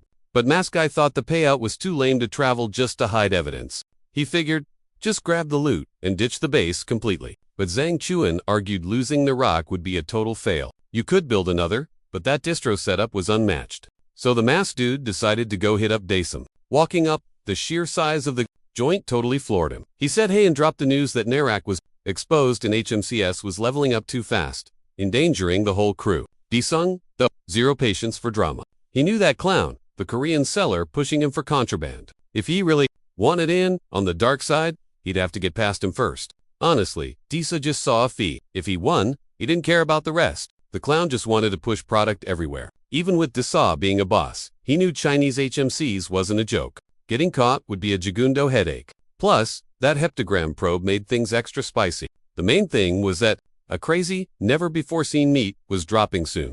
East Asian crews got summoned to a big OL meetup in Nara. No skipping this gig, they'd drop fresh loot, and maybe some sweet deals too. Plus, plenty of muscle. to wreck any snooping spy squads trying to sneak in. Still, Dong knew that Clown wouldn't just bail on his base. Bet he'd stir up some major drama before dipping out. Cleanup would be a nightmare. Clown guy claimed he leveled up whatever he got. That's why he just needed Dong's help to hit his targets. Then the flashbacks hit hard. Saw his girl stuck in that hospital bed. Did it all for her? They promised cash to fix her up. And that was the only vibe. That Clown's urge to be the absolute beast came from that dream of guarding his crush. Thought they'd bounce back to China and restart life once she healed. But with her last breath, she said forget the cash. She just wanted them to be a happy fam next time around. Then she was gone. That scene still messes with his head. Recalled begging to be Sias's student, chasing power no matter what. Thought getting buff meant keeping his loved ones safe. Out of everyone, the main guy was deaf, the strongest beast. Beating him was the only way to stop losing precious stuff. But now, felt like dumb emo vibes. He got strong, alright? Had way more cash than he could blow, yet nothing left in this world worth guarding. Hyped up, he told a lackey to ping every crew. Big meet in Korea, ASAP. Meanwhile, at Korean HMCSHQ, a serious tactical huddle was going down about those Narok messes. Main guy took the lead, saying take any whining straight to the top bosses. Up on the display screen, a pic of the spotted location popped up. A VIP resort in Incheon. Basically, the main plug for illegal loot for awakened peeps across Asia. The boss was a ghost, hiding behind a fake foreign handle. But we knew the dealers were onto our snooping network, totally boosting the odds of a spy inside HMCS. So HQ said only the legit top-tier squad joins the raid. The gig was marked super. The goal was straight up simple. Ragnarok in one hit. Place was a fortress dressed as a fancy resort, crawling with guards. Checks showed tons of new members were tight, with crime gangs. Odds were high that the Mix-It Pro thugs ready for drama, but not for the HMCS agents on the job. Mission deets were kept totally on the down low. Even allied guild bosses would only get the timing on the strike day. Since this gig was super special, the Cheonghua big shots got go. They knew about the sketchy loot from an overseas mess way before Korea. So, even though some asked for help at the factory, the mission title stayed who. Doberman, while spilling the tea, met 3 guild reps. One dude got salty bout HMC's acting all bossy for a public group. Like, they aren't budget mercs on speed dial. The other 2 were like, bro, it's for the public good. Still, awkward vibes. Then the main hero walked in. Seeing the setup was legit. He claimed the boss seat and passed. A paper saying, crush the illegal awakened trade. He said the exact deets drop a week after confirming, and asked for a squad ready to roll whenever. He hinted the big bosses should totally join the fun. The whiny dude who had been complaining suddenly got curious. He clocked the hero as the guy who crushed a tower in 5 days. Totally shook to learn he vanished 10 years back. He got super hyped, but the hero shut it down fast. Said he's a newbie and his past ain't relevant here. Right after he dipped, saying ping me when the squad said. Meanwhile, HMC's Japan found shady items in Motenjard, proving the ring was massive. Hikari said they gotta stop the mess ASAP before it goes viral and explodes. Found Akai Kitsune was one of the perps. The dude already fled the country. Worse, tons of big crime bosses vanished lately, hinting at scary dark links. Time to pay up. So Hikari told Kumo to pack. At the terminal, our hero met Leia, and across the globe, in Narok, vibes were totally wild. Narok folks were hype about rumors of crazy new drop that makes insane cash. Most bought the hype cause Dong was famous, for clout, and only touching gold mines. But the smart ones were totally sus. No way Dong did it solo. They sniffed out the clown. Here in the Black Mamba, smoke by HMCs made everyone super tense. Everyone hyped. It was the perf time to flood the streets with a new stash. Even though they were totally busted and the rock was exposed big time. Stress levels hit the roof and vibes got super chaotic fast. In Narok Sud, most peeps there were total strangers. Drama spiked until this one dude got up inside another's face, screaming, "This is Kitsune's turf. Noob, sit down." The reply was a savage knuckle sandwich, proving nobody was chillin'. Right then, Shu rolled up, yelling at everyone to get inside pronto. Ignore him, and you're banished from the clique instantly.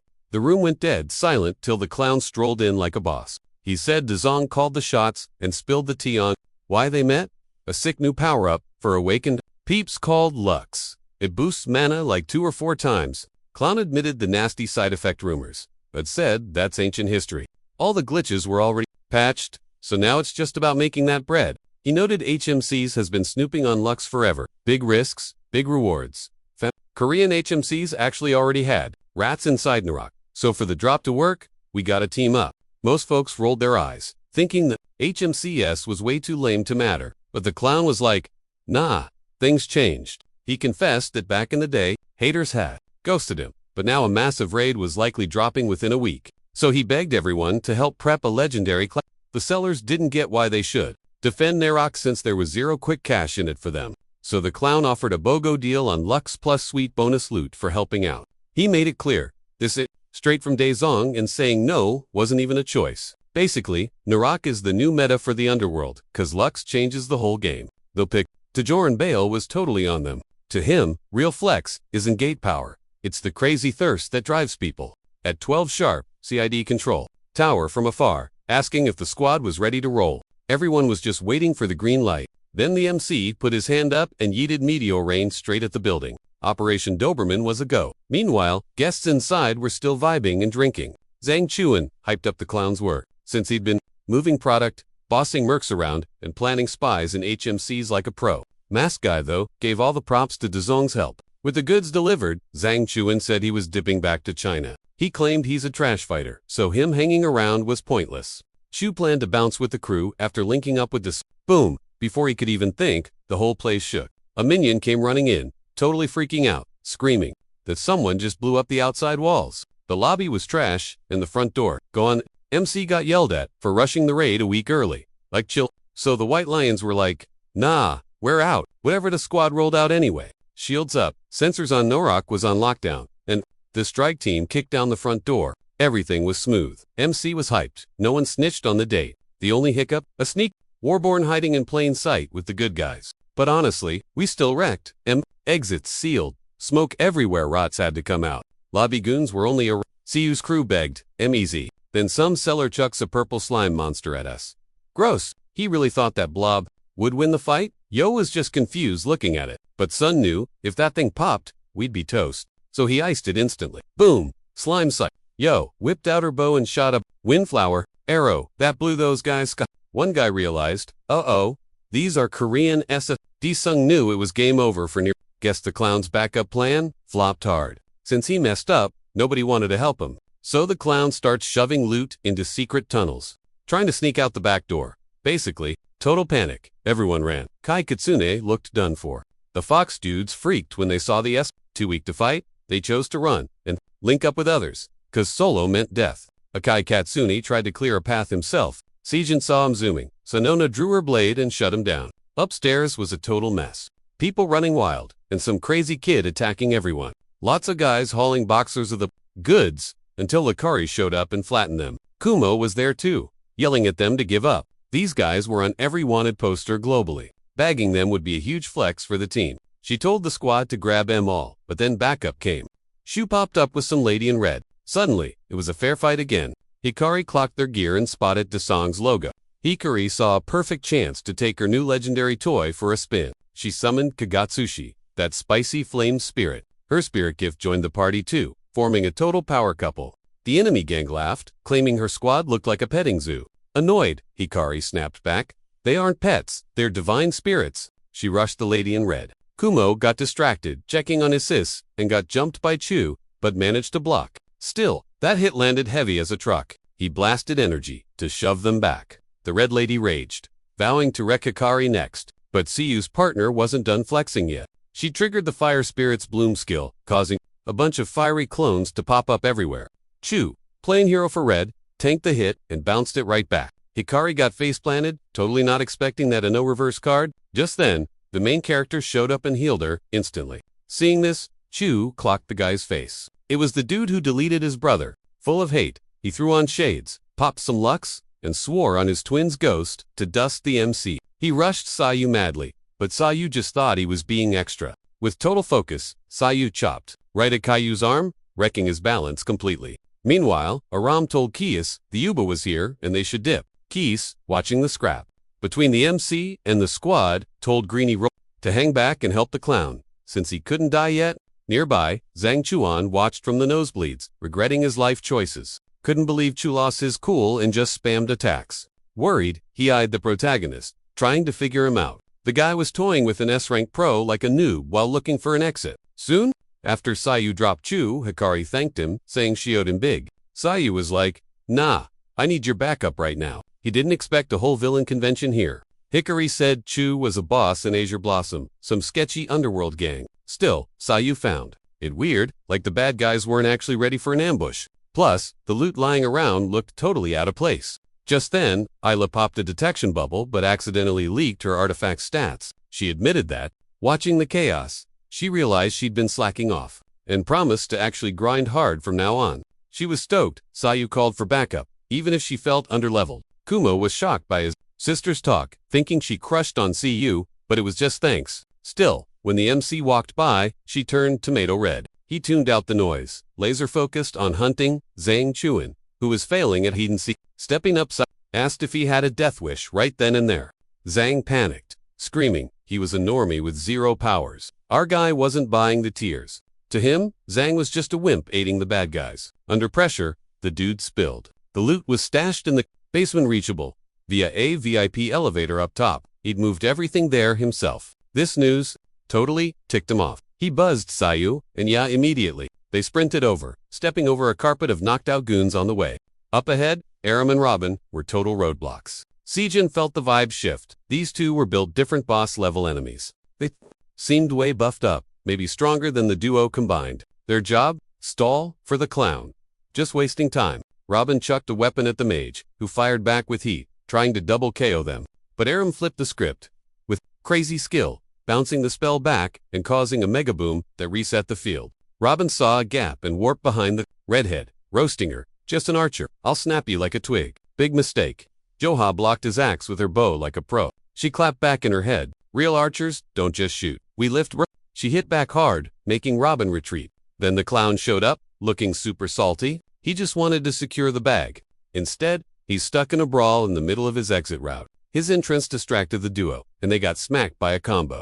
The clown realized this mess was totally ordered by Kezra when they prioritized the loot. Tough break, cause the main hero just landed. Sayu shouted, "Nobody's checking out alive."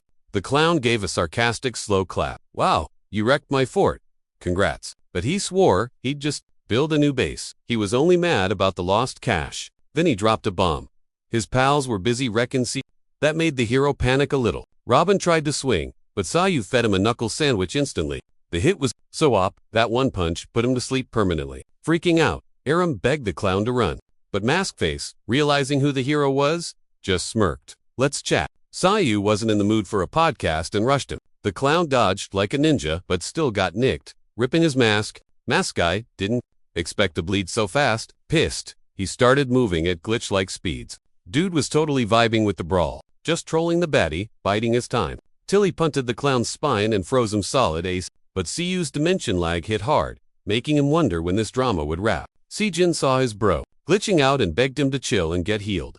The spy room saw a huge red flag for pandemonium, snitching to HQ instantly. But the sec, she moved. Our hero blocked her path and told her to freeze. He grilled her on where that loot came from. Pawn or not, he swore to slice and dice her if she stayed quiet. Then, the jester went supernova, totally melting his icy prison. LMAOing, he finally dropped his secret op skill he'd been saving. He swore to toast everyone there to Aram was shook since she thought they were teammates. CU, confused by her soul, chilled the room and yeeted the masked dude away. He thought the guy just wasted MP, but it was actually a trap. The clown synced himself to the hero midi. Sayu realized he was lagging. Masked guy cackled, loving the chaos. His fire wasn't basic magic. He called it flame infiltration, a hack connecting life force straight to his spirit. And you can't put that fire out. No way. Normies usually can't summon spirits at all. But the clown knew. Sayu was a rare summoner main. To his sick brain, the hero was a rabid noob playing with fire. He wanted to roast CU and steal his HP. But CU didn't flinch. Actually, he wanted to see the clown's limit. So he gutted the enemy with a savage punch. Burning up, he figured dropping the clown right there would flip the script. So he started spamming hits, each harder than the last. The baddie wouldn't quit though. He healed crazy fast, even while his MP tanked, scary low. His own skill exhausted him, forcing a defensive play. But the clown didn't really care. The longer this dragged, the faster our hero burned. Sayu noticed a glitch since getting back to Earth. Dimension lag nerfed his energy output like a built-in safety switch. All the mana he hoarded over 100 years elsewhere was still there. But that world's magic engine didn't run on this OS. The control schemes were totally different. His body capped stats to stop and overload. smashing that barrier. Only one way, go boom on his own core. He knew the how, but the aftermath was a total chaotic mystery. Suddenly, his brain flashed afray, until that clown rushed in for the kill. Hero dodged. Aram freaked, realizing he was ready to go nuke. It wasn't just about Lux now, Sayu was the real walking hazard here. Per K's orders, she had to keep this dude breathing. She tried to move, but Shun was creeping behind her. Nope. He announced the abyss was locked down. Baddies caught. Only option left. Give up. Meanwhile, Bozo kept roasting him, wanting him to feel the burnout. Talking trash like Sayu was already toast. Our guy knew he wasn't totally lying. Regen Lagan, keep this up. And the clown fries himself too. But Sayu was gassed, and his pal still needed those heals.